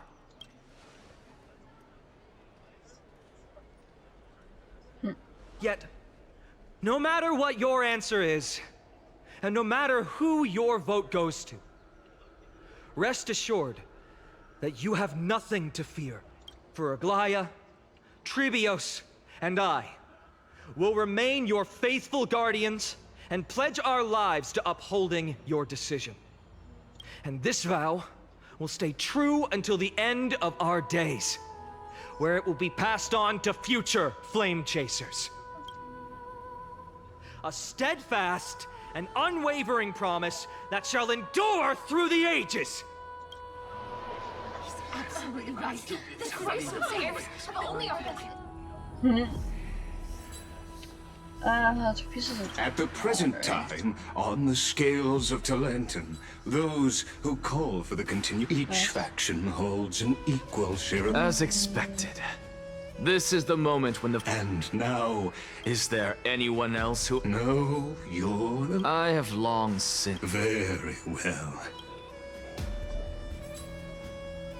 On the last vote. Vote for Kindness! Who will he vote for? You're gonna show this, aren't you? This is where that one cutscene is from, isn't it? You've done well, Finan. Given the circumstances, delivering a rousing speech to stir. Thank you all for your patience. On behalf of the 7 sages of the Grove of Epiphany and the scholars of Amphoreus, I'm ready to cast my before that, in the interest of fairness, Lady Goldweaver, I pose a question to you before all. Will you, as Finan has promised, stand by the decision made in the Assembly, regardless of outcome? In the interest of fairness, I make no promises, lest it should influence your decision. Very well. I thank you for your honesty.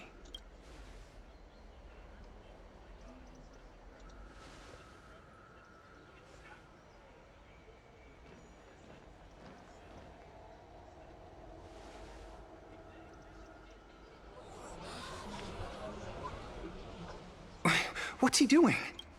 The stakes are high. Cut the act! Who do you think you are, wasting our time like this? Lord Anaxa, please do not forget. Rule number 1. Do not call me Anaxa. Rule number 2. Never interrupt me. Silence is golden. Okay, I like you. Yes, Anaxa! Take your bum ass time, bro. He is proud. Just vote already. What do you... Your vote. Cast your vote.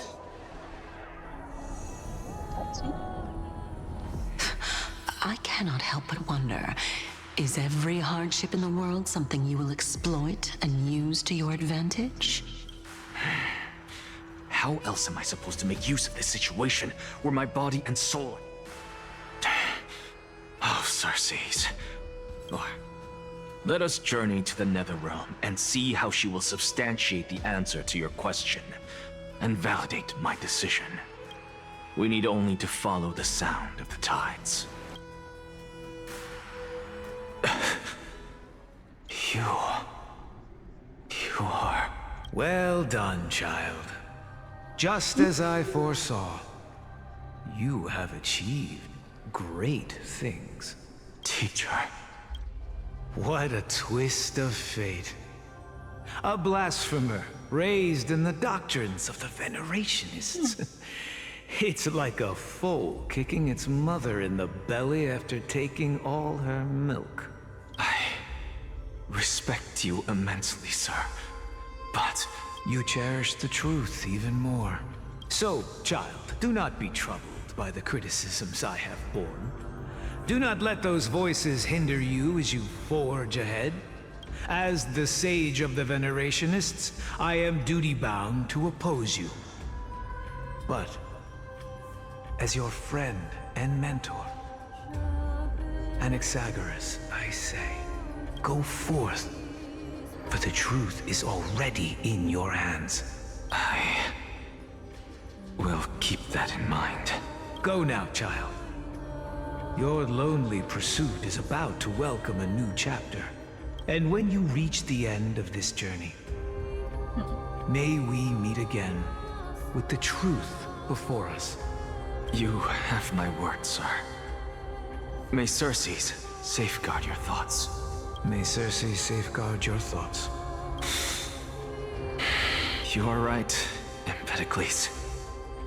My lonely pursuit is about to welcome a new chapter.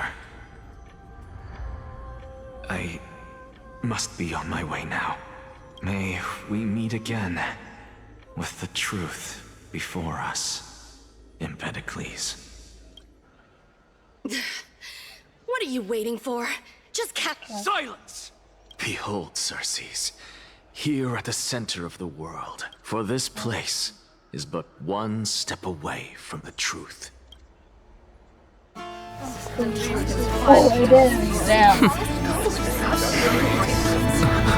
Professor, I completed the proof you wanted.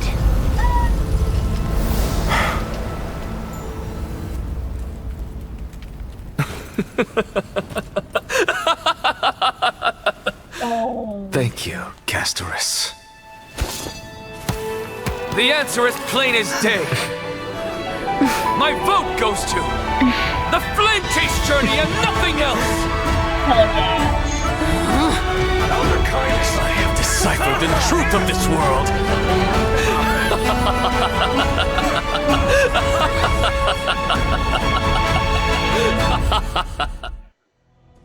With the balance shattered, the result is clear. No! Lygus, you can't! Onyxa, what have you done?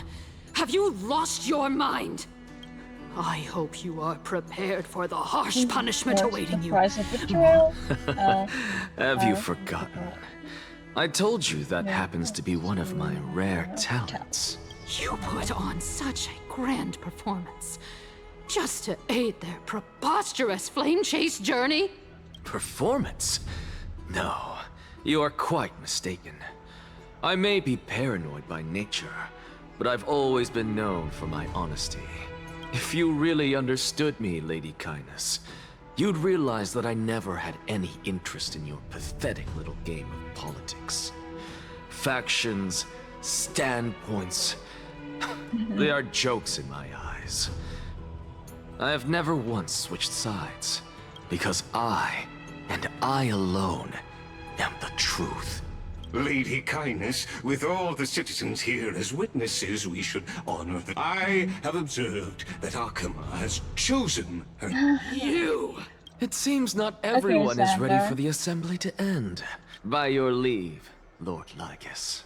Interesting. Elders and citizens, your attention, please. Stay. What is this performer? Just moments ago, all of you made a decision on the fate of Amphoreus. But I regret to say that I still harbor doubts. Tell me, who among you dare swear to Kephales's name that Era Nova will truly welcome the fairy tale end? Nonsense! No one?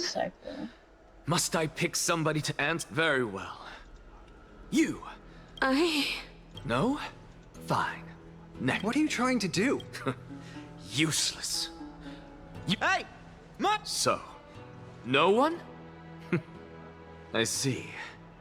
In that case, Finan, answer me this. Your speech was filled with such passion. Professor, what are you doing? Let him continue with his performance.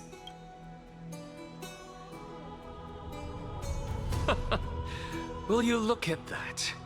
Even Finan and Aglaya lack the... And what's even more absurd is that no one but I can promise you this new world.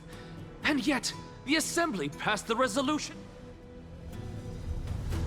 But you needn't worry, because I knew better than to trust you good-for-nothings.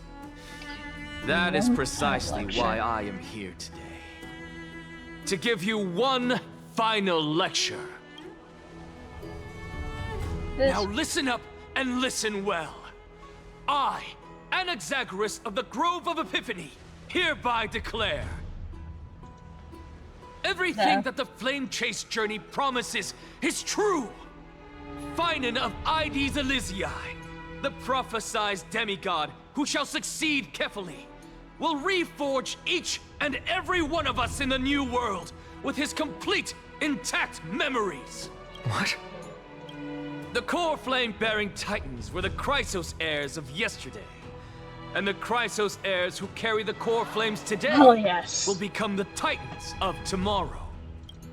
All of our souls shall endure for eternity in the miracle of the World-Bearer. And all under Kefali's protection shall step into that new world.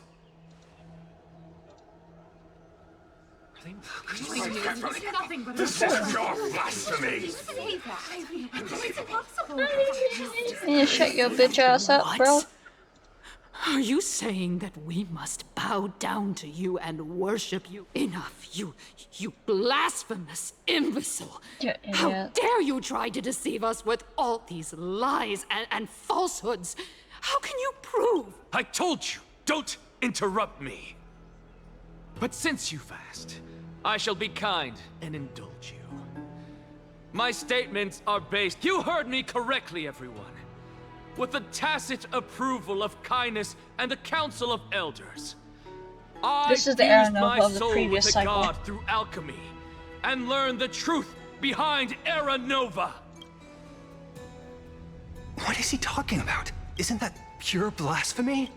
Sure. I, the vile, wretched blasphemer, deserve nothing less than death for my sins. And the Council of Elders, which granted me consent and aided in committing this atrocity, should face punishment alongside me. Nice. By the gods, even come. We're carefully involved.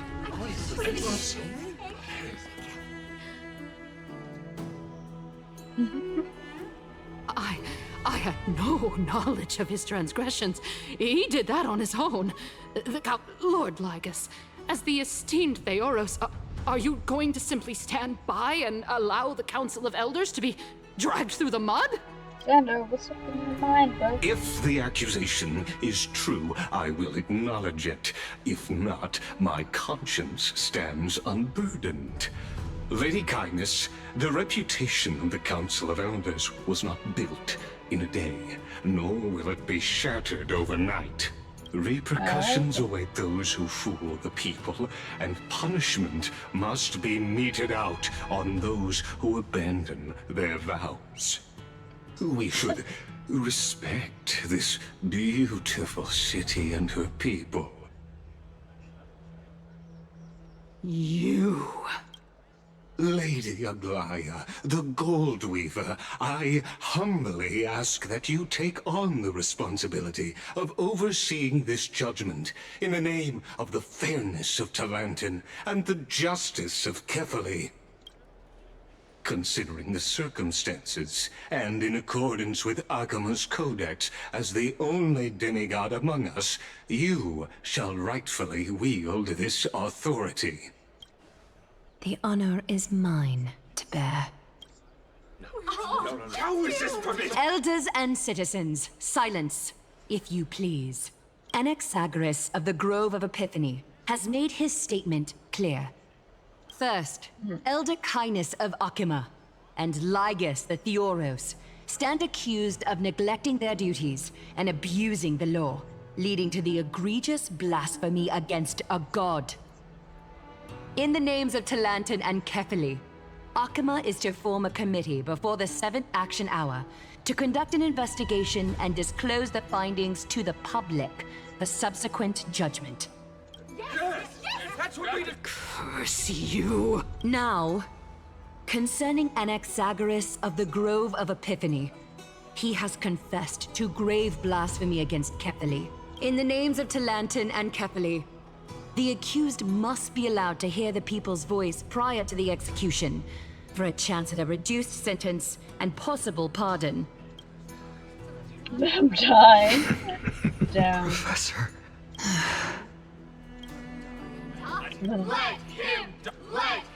You're already dead, bro. What decision? Enough with the hesitation, Aglai. Let him die! Then, in light of the people's voice, O Talantan on high, may you bring death upon him. He's dying. He's doing it himself. Where? Whoa, wait, it's me. And me. It's me. What are we doing? Oh, we're in. Oh, damn. We're here now.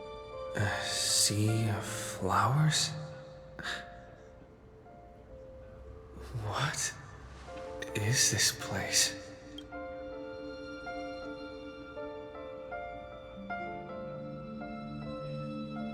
Ooh, allow me to reintroduce myself. I bore the name of Casterus while walking among the mortals. And now, I stand as the demigod of death, the living side of Thanatos. Welcome to my realm, where the west wind ends. Yippee! So we get the core flame, don't we? My character is finally done! Mom, I made it! My character is finally done. It's a beautiful place. That's not what I'm saying, bro. You can't make me say that. Every departed soul who has arrived here has expressed the same. Did you know? Every flower here was planted by Thanatos themselves. These flowers were originally both lifeless and immortal, but in the first rain brought by the River of Souls, they were given new life, flourishing as the bearers of countless souls. Also remind me of... And it is my duty as the Master of Death to tend to their well-being and foster their growth in this serene haven. Similar to the structured cycle of life and death in the mortal world, these flowers too shall wither and fade, returning to the earth and then ascending to the sky with mist and tides. Eventually, they will descend to the mortal land as gentle rain. Every soul undergoes the perpetual cycle of reincarnation, albeit in varied forms, until the world meets its end. Yet, sadly, there's no time left for Amphoreus to wait for when the flowers bloom again. Now, death is the power at my fingertips. It once led the souls of the deceased here, but I shall open the gate of the netherworld and return you to the realm of the living. In exchange, please, take the core flame of death with you and complete the flame chase journey. Do not let our work thus far be in vain. You're back?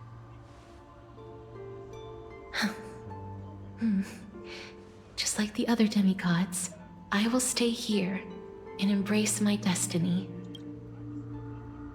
That being said, it is not easy to guide a lost soul back to the mortal realm. The whispers of death are sweet and alluring. If your determination wavers, you will succumb and be forever ensnared by the netherworld's grasp. Please consider this a one-time exception. I will do everything in my power for the flame chase journey. And for your life, the only life I can save. I'll do my best. I am glad to hear that.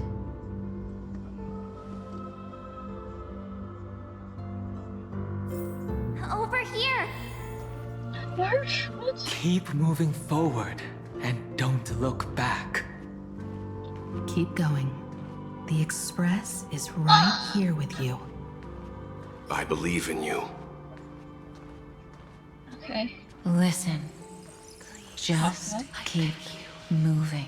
One day, our paths will cross again. Firefly. Lift your chin up high and step forward with us toward tomorrow! That's right. Keep your eyes on the dawn. Onward. Show me your courage.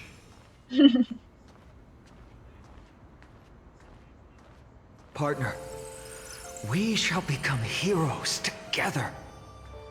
Almost there. I got this.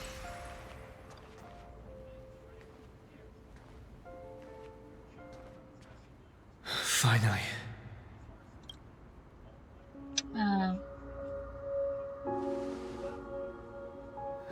Thank you, Castris.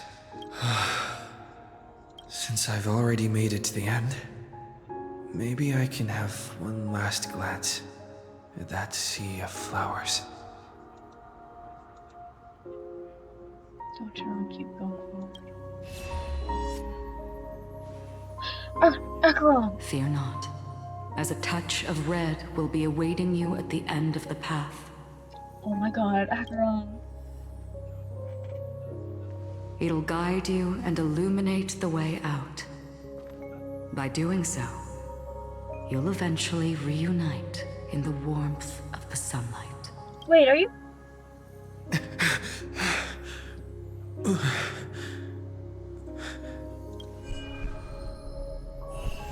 What's this? Everything done.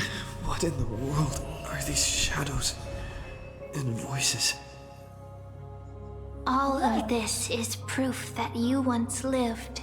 Your soul, your memories, the years you've journeyed through, and the path they revealed, leading you back home.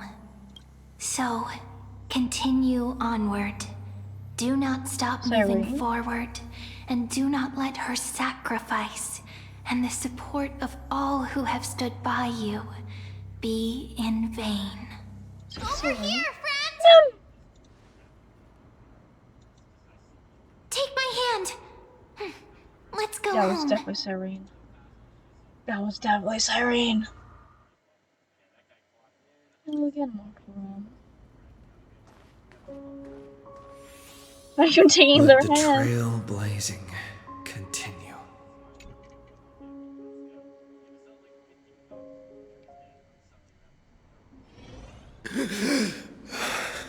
I'm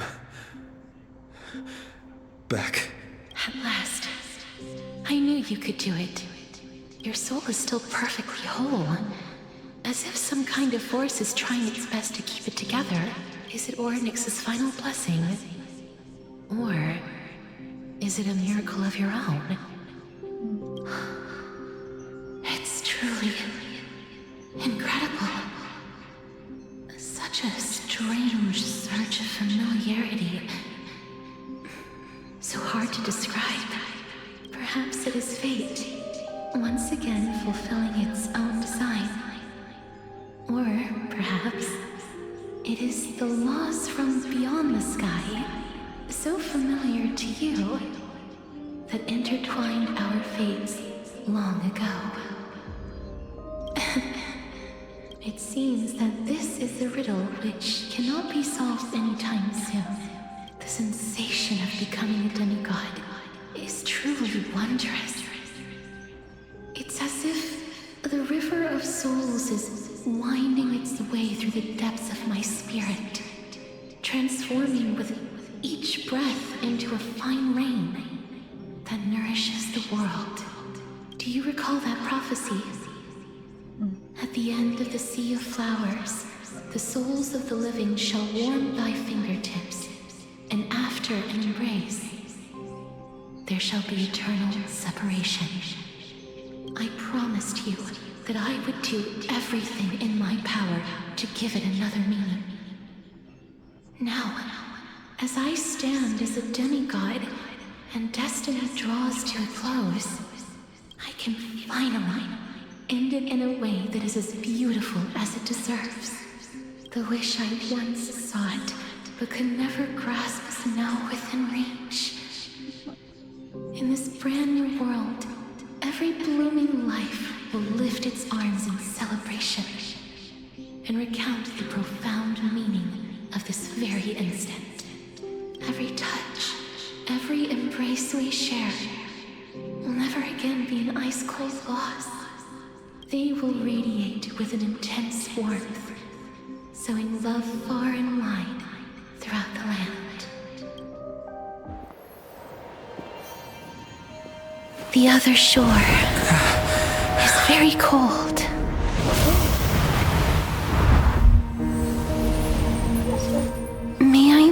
your warmth. One last time. Thank you for fulfilling this wish of mine. The place I'll be going to is what humans call the Land of Sorrows. But with this heartbeat and the residual heat of this embrace, I shall turn the nether realm into a gentle place of rest.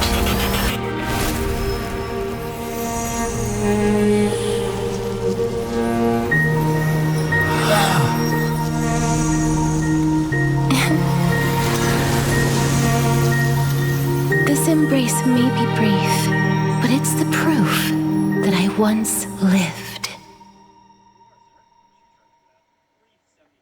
Farewell, then. May we reunite in the new world. Damn. Okay. Really Aqua. Is he dead? That grand and absurd performance was what you've been seeking your whole life? I gave up everything in search of truth. And it culminated in this very moment. You, on the other hand, performed as I expected. You did not hesitate when you saw the chance to attain power. It's as if you... Crave power, like a fly craves rot. Those are your words, not mine.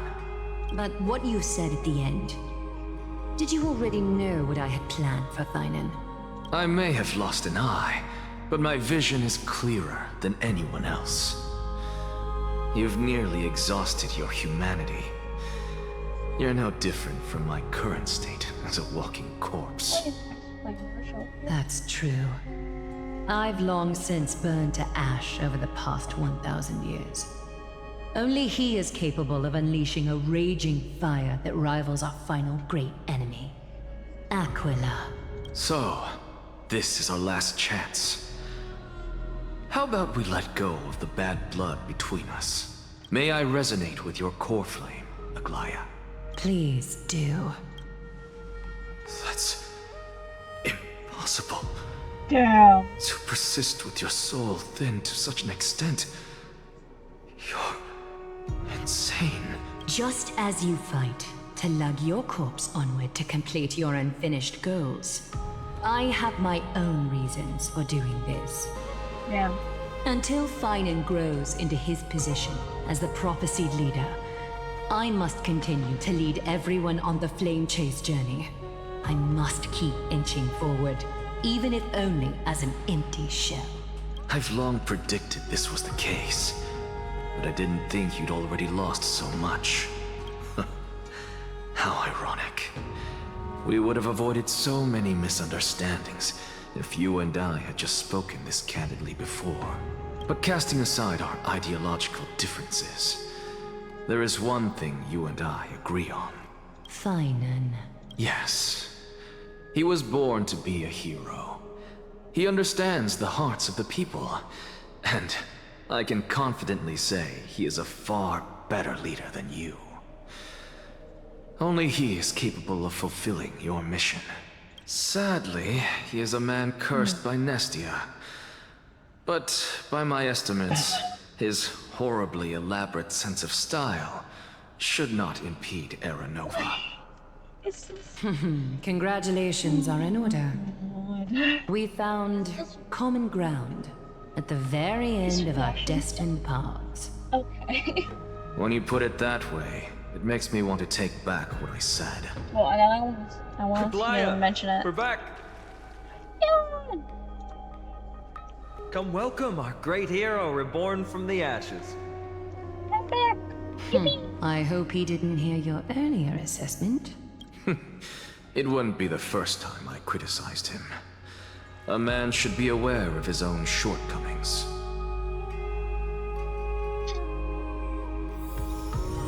Yippee!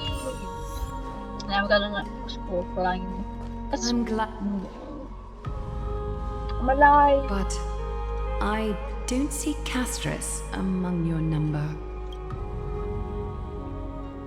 It looks like she not only helped me prove my theory, but helped you fulfill your mission as well. She finally understood her origin to complete her trial. She might not have been able to change her fate, but she still wrote the final verse of her epic herself. Trinin, please recite the prophecy for us.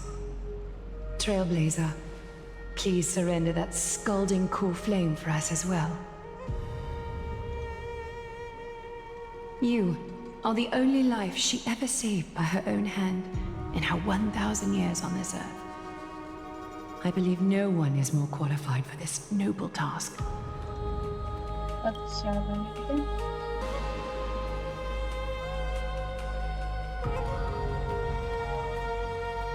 O gods who have returned, and gods who are still watching, today we bring you a soul laid bare.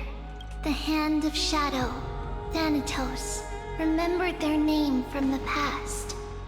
From daylight they came, and to their fragrant dwelling they return, to walk now among your ranks. And there was one who joined hands with the Titan, a traveler risen from the dead and reborn among mortal kind. He is the everlasting night, and shall now proclaim in his good name, O Majesty of the 12 Titans, pillars of the world, we seek your divinity to mend the rifts of the world. Fill our bodies with blood of gold, till we wither in willing service to the prophecy. Step forward, trailblazer from beyond the sky, and together with us, Something feels wrong. surrender the core flame and carve their star into the sky. Something feels wrong. Goodbye, Amphoreus.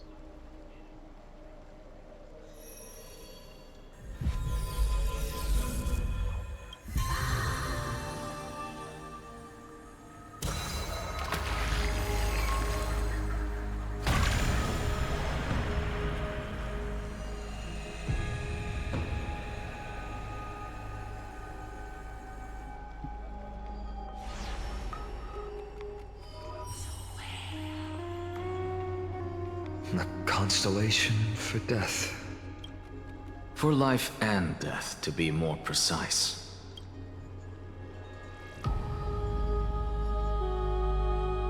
Look! It's... Yes.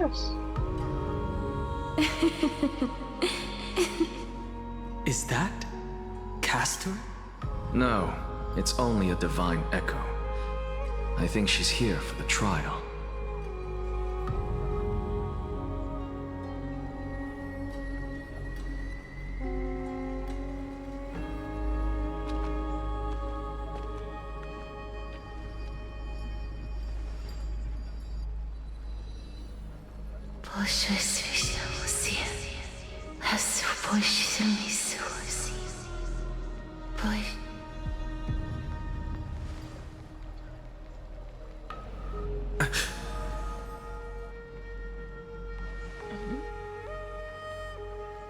What did she say? That's the language of the Titans. Castor is... no. The Titan. They said, I have illuminated the cold shadow of death. Onwards. For your path to the future is bright and its flame eternal.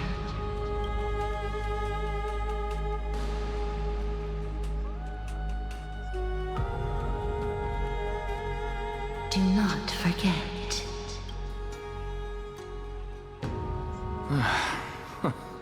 She made quite a scene. I suppose it's my turn now. I won't stop you. Professor, you... What's with that look? You were present. So, let's get this execution over with. We wouldn't want to bring shame to Akima's divine laws or keep me from creating a new world. You never change, do you, Professor? I don't understand. If your theory is correct, you'll lose all memories of your past life once you become a Titan. So what's the point of becoming a god? Of course there's a point. Even if I forget who I am, I'll still have my brilliant mind. Cersei's like great. It goes without saying, I'll find a way to retrieve memories of my reference. past life. Besides, I still have you, don't I? I still don't really understand what you said during the assembly. Even if it were true, things reforged from memory could never be the same as the original anyway. Castros has experience. Then allow me to tell you right now that you're wrong. What exactly are we? My answer is that the Chrysos heirs are the future Titans and vice versa. Of course, this answer only applies to us. So, what are we when it comes to regular mortals? The very essence of the world, our souls, are tiny invisible seeds that hold records of each person's memories of the world. And we are the buds that sprout from these seeds to grow into great trees. Is that what new sporism means? Correct. Once our physical bodies are born, we become new extensions of the world. From there, we plant our seeds into someone's memories and then scatter them into the hearts of countless people in the future. Just as seeds are affected by their environment, so too will our appearances differ across memories. But the partial memories we carry will always be the same, because that is just how the world is. To destroy our very existence, one must destroy the world itself. But we have someone who will still live on with his perfect memory. That person is you, child of Kefali. This is what it means to be the world-bearing Titan. So, carry everything of this world and live on. Don't disappoint those most precious to you. Don't disappoint Lady Goldweaver, and especially, don't bring dishonor to my theory. Anaxa, I swear to you, I'll lead everyone to our reunion in the new world. Good. That is all I have to say. Farewell, everyone. May we meet again in the next life. Farewell, great performer. May Circes safeguard your thoughts. May Circes safeguard your thoughts. Are you satisfied, Honorable Titan? Very. I hereby swear I have borne witness. Anaxagoras of the New Sporists and the Grove of Epiphany has successfully overcome the trial of reason. Thus, I shall confer upon you these words. You shall transcend the peaks of purity and return to corruption and hardship. Oh, so that's a god's prophecy. It sounds like you just rephrased my past, present, and future. Oh, Circes. Is that all you've got? Well, you've already transcended the peaks of purity. Is that all you've got? And you were never the type to give me any leeway. Oh. He sounds that like is true. He reminds me of a much smarter, I do still have that's one not like question. Not battle related, but I knew it. Related. What is it? Maybe we're thinking of the same thing. As you've so boldly stated, we and the world itself live on through the memories of others. If that is the case, whose memories did the very first new spore sprout from? How should I know?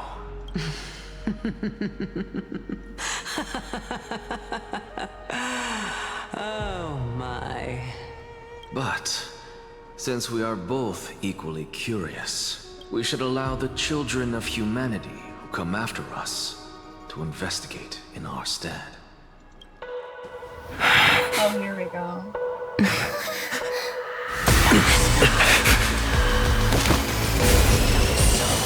Rejoice, Circes.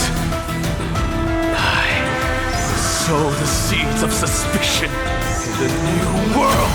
with your soul! And now, the objective is complete. That is all.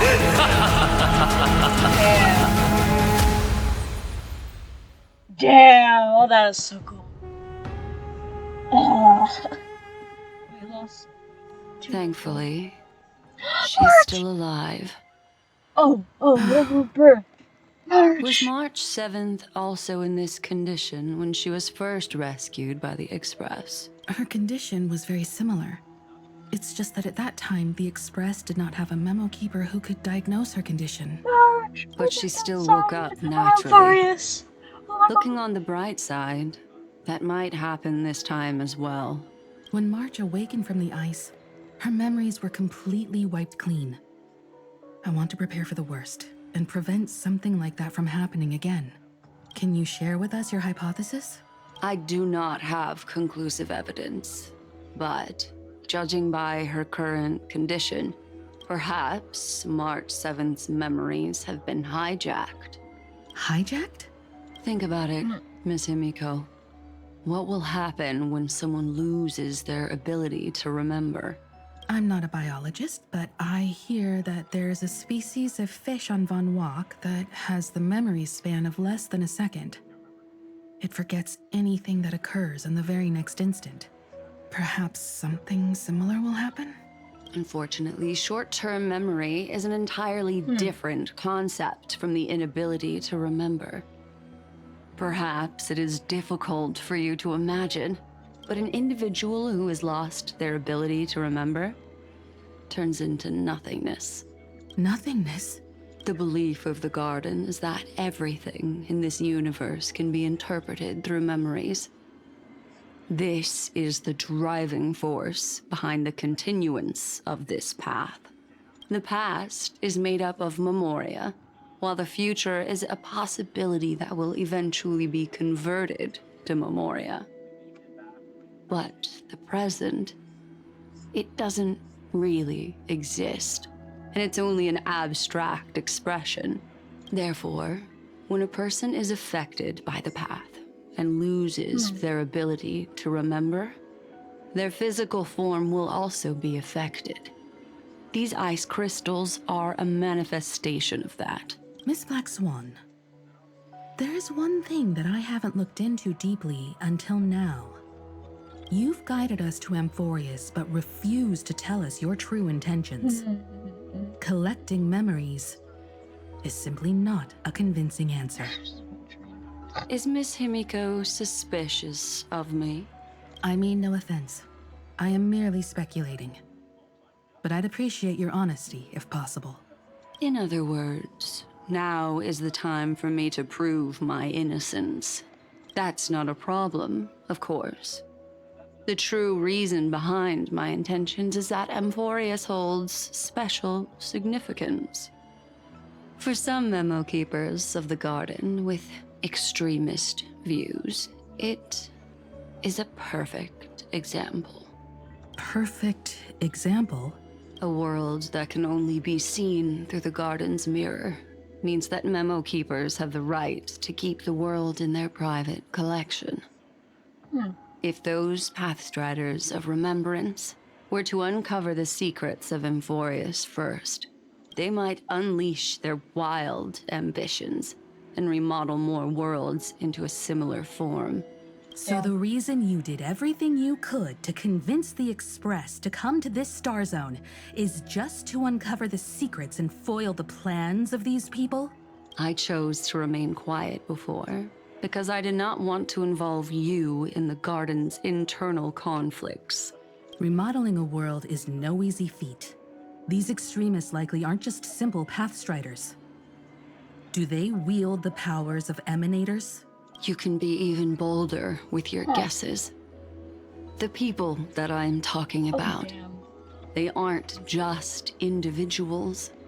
They are an organization that has already attached itself to the pinky finger of Fu Li. So what you're saying, could they be the ones who hijacked March 7th's memories? I cannot be certain, but at the very least, they are capable of doing so. I am deeply sorry about what has happened to March 7th. But the deal that I propose still remains a fair one. Amphoreus is still an excellent destination, and investigating further might allow us to uncover the truth behind the accident. Miss Himiko, the wisest choice right now is for us to continue cooperating. What's wrong? Let me take back a part of what I said. Although we indeed struck a deal, it seems like... Has something changed? It's fully... Their gaze has just swept across Amphoreus. Oh shit. Oh shit, is that our fault? Herta! Herta! Oh, how interesting. I never expected a mere memo snatcher to be actually hiding so much inside her head. Damn. What's even more interesting is that the word Amphoreus has appeared in her subconscious. This lady seems to be having fun. Sunday! Is she usually like this? My favorite. It's My favorite. hard to explain. I love the burp. What are you two whispering about? Has it not occurred to you that I can hear everything clearly? Please pardon me, Madam Herta. Would you mind sharing with us what you've discovered? The ones who need help are the Astral Express. You will have to put up with my methods, even if they are rather unconventional. Let's get back to the topic. By using the fourth mirror, I rummaged through the brain of this memo snatcher and learned a good deal. Not only does this person know of Amphoreus, but there are also many memo keepers who are interested in the place. I searched through her consciousness and found the following terms: the Eternal Land, the Rejected Land, and the private collection of the Garden of Recollection. It seems like Miss Black Swan is indeed hiding some things from us. Since I'm not able to find any useful clues from the outside, why don't I personally visit this mysterious Amphoreus? You're planning to head to Amphoreus yourself? Yes, but not in the flesh like you all foolishly did. See these Herta mirrors? With them, I can project my data spirit entity to any corner of the cosmos through spatial warps, without even needing to leave my room. But of course, these corners of the cosmos must be within the coverage zone of inter-astral peace communications. After all, this is collaborative technology. I see. You do seem like the more indoor type. Although that star zone is not within the network of the IPC, the Express itself can serve as a signal station. Come, give me the astral chart coordinates, then sit back and enjoy the show. Wait. Hold on. Is Herta shooting? Oh, so shut up. Yippee! All right, now that everything is ready, mirrors, get to work. First mirror, input the coordinates. You'll be in charge of the spatial warp. As you command, Madam Herta. The preparations are complete. I wish you a pleasant journey ahead. Second mirror, prepare for the thought refraction. There's still some distance from the Astral Express to the Amphoreus celestial body. You're in charge of sending me over. This time, raise the power to the maximum. Don't be stingy. Oh, okay. I won't fail the mission, Madam Herta. Third mirror, you're in charge of generating the data spirit entity. I'm happy to help, Madam Herta. What kind of appearance are you planning to use this time? Good question. Let me think. Forget it. Just use my own appearance. There's no one there that'll recognize me anyway. As you wish.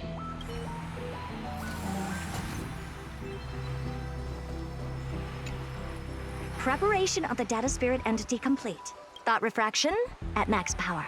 Excellent. The first mirror. Let's get going. Have a safe trip, Madam Herta. May your journey yield good results. Coordinates input complete. Preparing to activate spatial warp. Destination: unknown celestial body. Amphoreus. Spatial warp countdown. 5, 4, 3, 2, What? Warp activated. Oh! So that's Amphoreus? Yes. Its appearance is, well, sure is unique. Second mirror, prepare for thought refraction. It's time to send me in. Alright, please read the safety protocols carefully. Can't you hurry up? Yes, ma'am. Nope.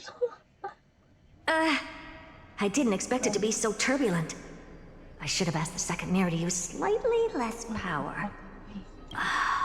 What a magnificent sight. This is not the entrance. Is this the entrance to Amphoreus? Let's see. Perhaps I'll be able to find a way in. Where are we? What's this? A statue? It's ugly. I don't like it. Okay. Oh, I finally found your traces. How esteemed must you be for the great Herda to come out personally? When we return, get ready to become free labor for the simulated universe for the rest of your lives. Okay, from those. Flame Reaver. What's this? How creepy. Oh, it moves? Who are you trying to scare? It's either a projection or a fake. There doesn't seem to be much to take note of. Now then, how am I going to get into Amphoreus? My deepest apologies, esteemed lady. I'm afraid that you cannot proceed further. Who's there? Your visit, although not part of Hello, my calculations, is a pleasant surprise. Are you not going to answer my... I have many identities. I'm not Lycurgus. Lygus. All right, Lygus. But you... Regrettably, I do. However, standards are all the way. Now, please, kindly turn back. Amphoreus is not a world that you should be involved with. You seem to understand me very... Your reaction is completely within my calculations. Despite my long years as but my answer remains unchanged. Let's assume for a second that I'm not so well-mannered, and that I insist on uncover. How do you plan to... Within the scope of the ultimate protocol, there are 178,200, and after filtering through them, I have determined that... Oh? I'm all... First, for reasons that cannot be disclosed, Amphoreus is a completely isolated celestial body. Apart from me, no one else will be able to help you enter. That's not a good argument. Second, if your plan is, as you've alluded to previously, to force me into cooperating by showing hostility, do know that, just like you, I have basked in the gaze of the erudition. I stake my honor. I know that's sad. And assure you that, in the worst case scenario, our mutual destruction will be inevitable. Now we know, like, he's the reason for it. Oh. To show up. No wonder I couldn't find a back door. When I did a scan of our surroundings, the safety protocols on you are comparable to Screwy's. How interesting. I assume that you still wish to hear the third logic chain? Of course. Why wouldn't I? Third, even if you exhaust all your means and find a way to break through, you will surely give up once you understand the consequences of your actions. After all, throughout your long life, as much as you'd hate to admit, your conscience has played a crucial role. What a brazen robot. You think that you can actually understand me through your paltry calculations? But since you put it that way, Why don't you tell me what these consequences will be? It concerns the third path that is entangled with Amphoreus. A path that you and your friends still very much lack understanding of. The destruction. So, if you are ignore so my annoying, warnings and Xander. persist in your ways, you will break the shackles of a Lord Ravager. And when that happens, their fury will engulf the cosmos. You created that Lord Ravager, dumbass. And it's done!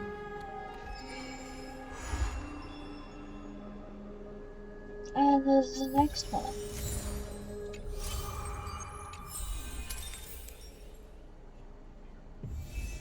I am not going to do that just yet.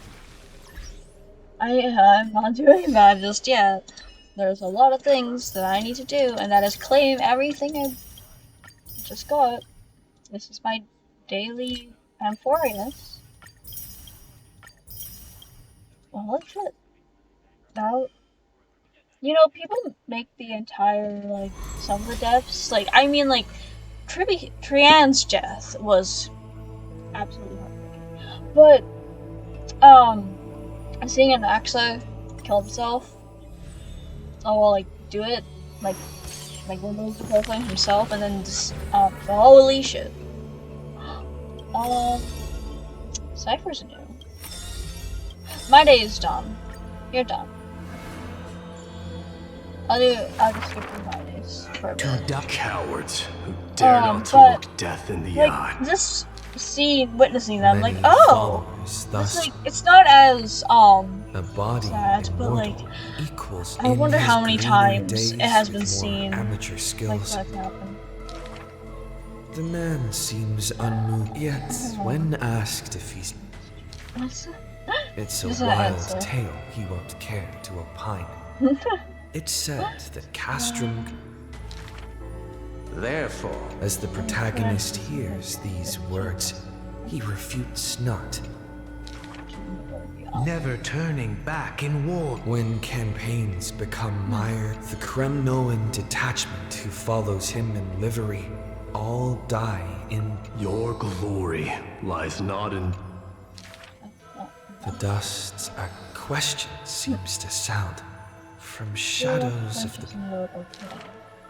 Atop the throne, as it has been foretold, he killed the king to become a king, and killed the god to become a god.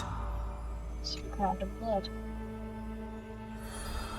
That's my days. Is it done? Or is there one last thing? What's this? Oh, she's not done. You? Which is being ugliness.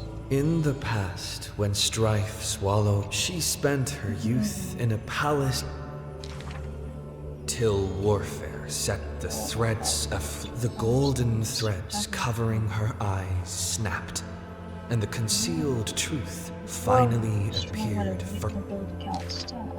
In the long, she had a broken mansion and an empty house. The nobles what use are they in a disaster? As she closed her eyes in melancholy, the maidservant pushed a broken loom to her. Though I can no longer see, I still want to don the garments you weave. And yet, when she heard this, the desire to weave overcame her fears. The garments were exchanged for copious gold, buying back her renown of old. As the weaver attended banquets, the praises of her youth returned. The maidservant apologized in embarrassment, lowering her head. My mistress. She now knew that praises and ridicule were both untrue, and that romance cared not for beauty of... She is no... The unsightly maidservant blocked the dagger aimed at the mistress's soul. And blood... When sewing the death shroud, she could not control how her fingers shook, often pricked by the needle. And when the day of the funeral came, she saw the commoners. Is this the destiny unleashed for their act of cheat? Why are those that appear so fair in fact ugly in truth?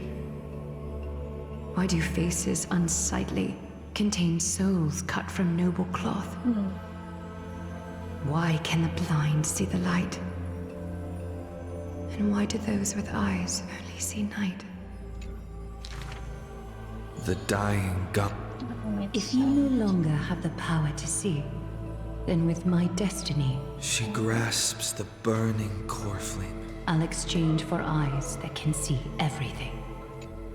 Warm liquid flows from her eyes that now see. Master Station.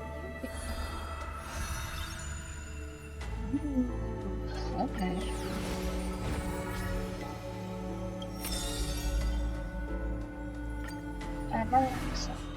An Axigola. Do not make him your enemy, even though he may seem He may seem cold and unkind, but he sees through human emotions with just a peek.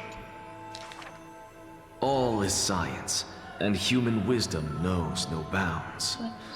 Both martial prowess and emotions are knowledge that can be found. He firmly believes that all...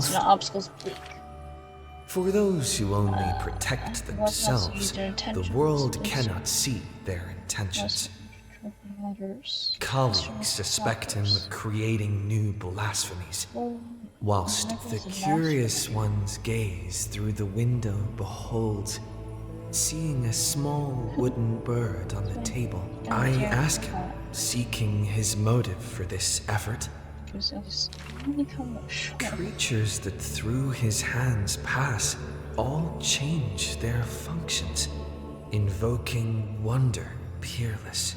He once removed his hat, as others witnessed, then walked on hat over water. That bird was once a toy, and now that is the magic trick of his success.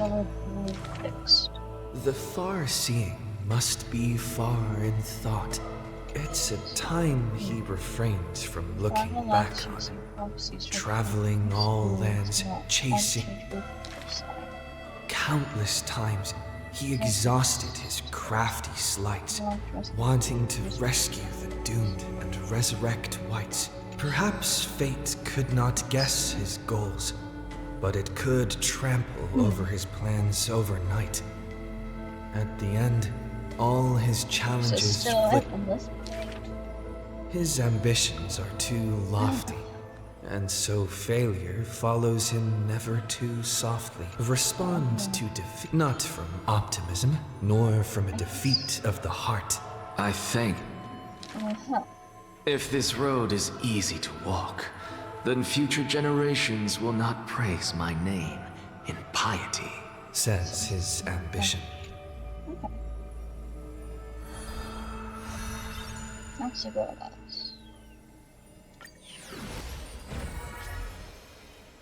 The caskets.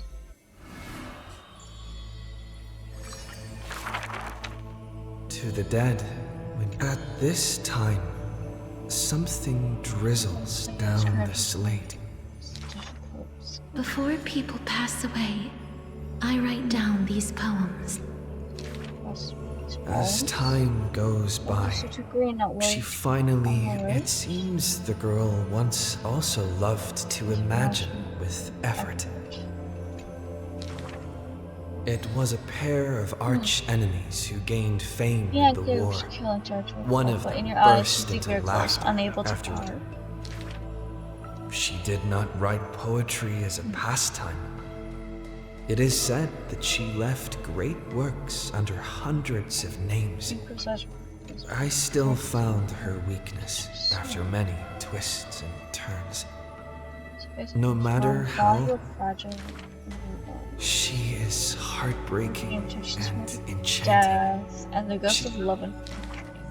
However, those poems have brought her many complaints.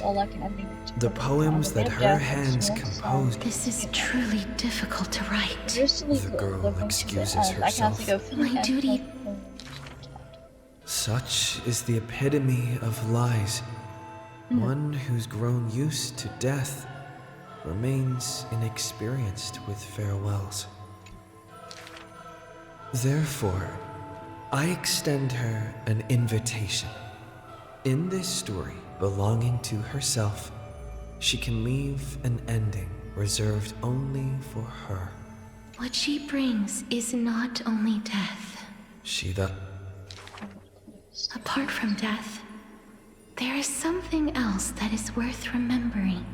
That is the journey she walked. Okay. And then ciphers.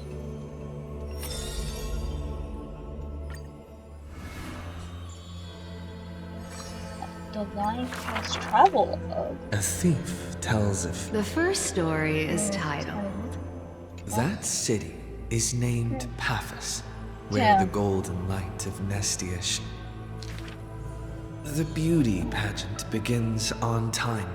As the fair ones, the audience in displeasure disbands, with only one girl left standing there, her features bland. The second story is titled. That city is named Idylia, where Circe's roots bury deep and wide. Even the best athlete could never catch up to this turtle. Not yet, as he is about to leave. A wind blows the tortoise in front of him. And behold, his paradox becomes truth. To catch up to the turtle, an entire day and night he spent. Damn. The third story I will tell is titled A Competition. That city is named Dolos, where even Zagreus was once tricked. The king promises to reward the perfect lie, wishing to recreate the deceit of the Titan. I think the world is a gourd. In truth, we are all. With a gust of wind, the girl emerges before the king's face. And when she leaves, she already has the king's promised gold in a pouch. The others are curious as to what lies she raised. Zagreus can only tell lies. And I am Zagreus. Fair. The fourth story is called You like money? You Like Money. Good. Good. That city is called Mythonis, where the sea breeze intoxicates. With a breeze, the rock in his hand turns to gold. He howls at Fagusa to retract the blessing, but sees a girl in a hood. Right there, waiting. Cyphera, you took another long journey. And we want to hear your fun stories!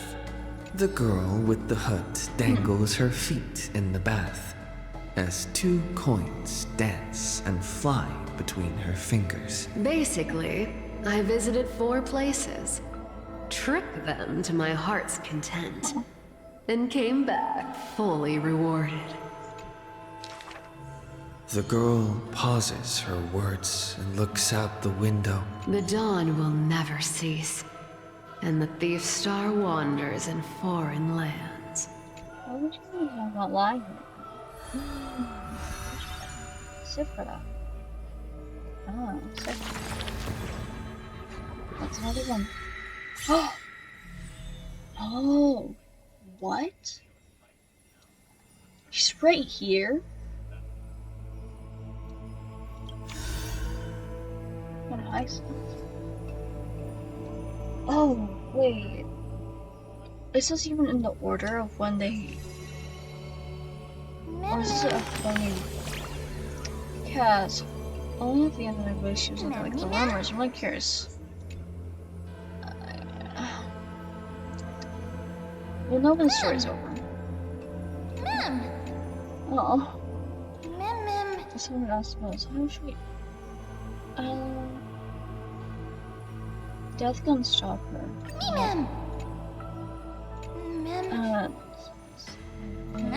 Mistake. Scroll again.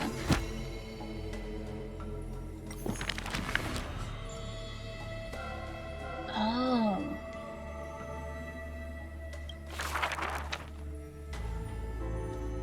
Interesting. How is it organized? Because I assumed that it was by the order of them becoming gods, but how odd. But now that I think, Segra and Hycillans are definitely over here. So, and I know that is March here? March could be here.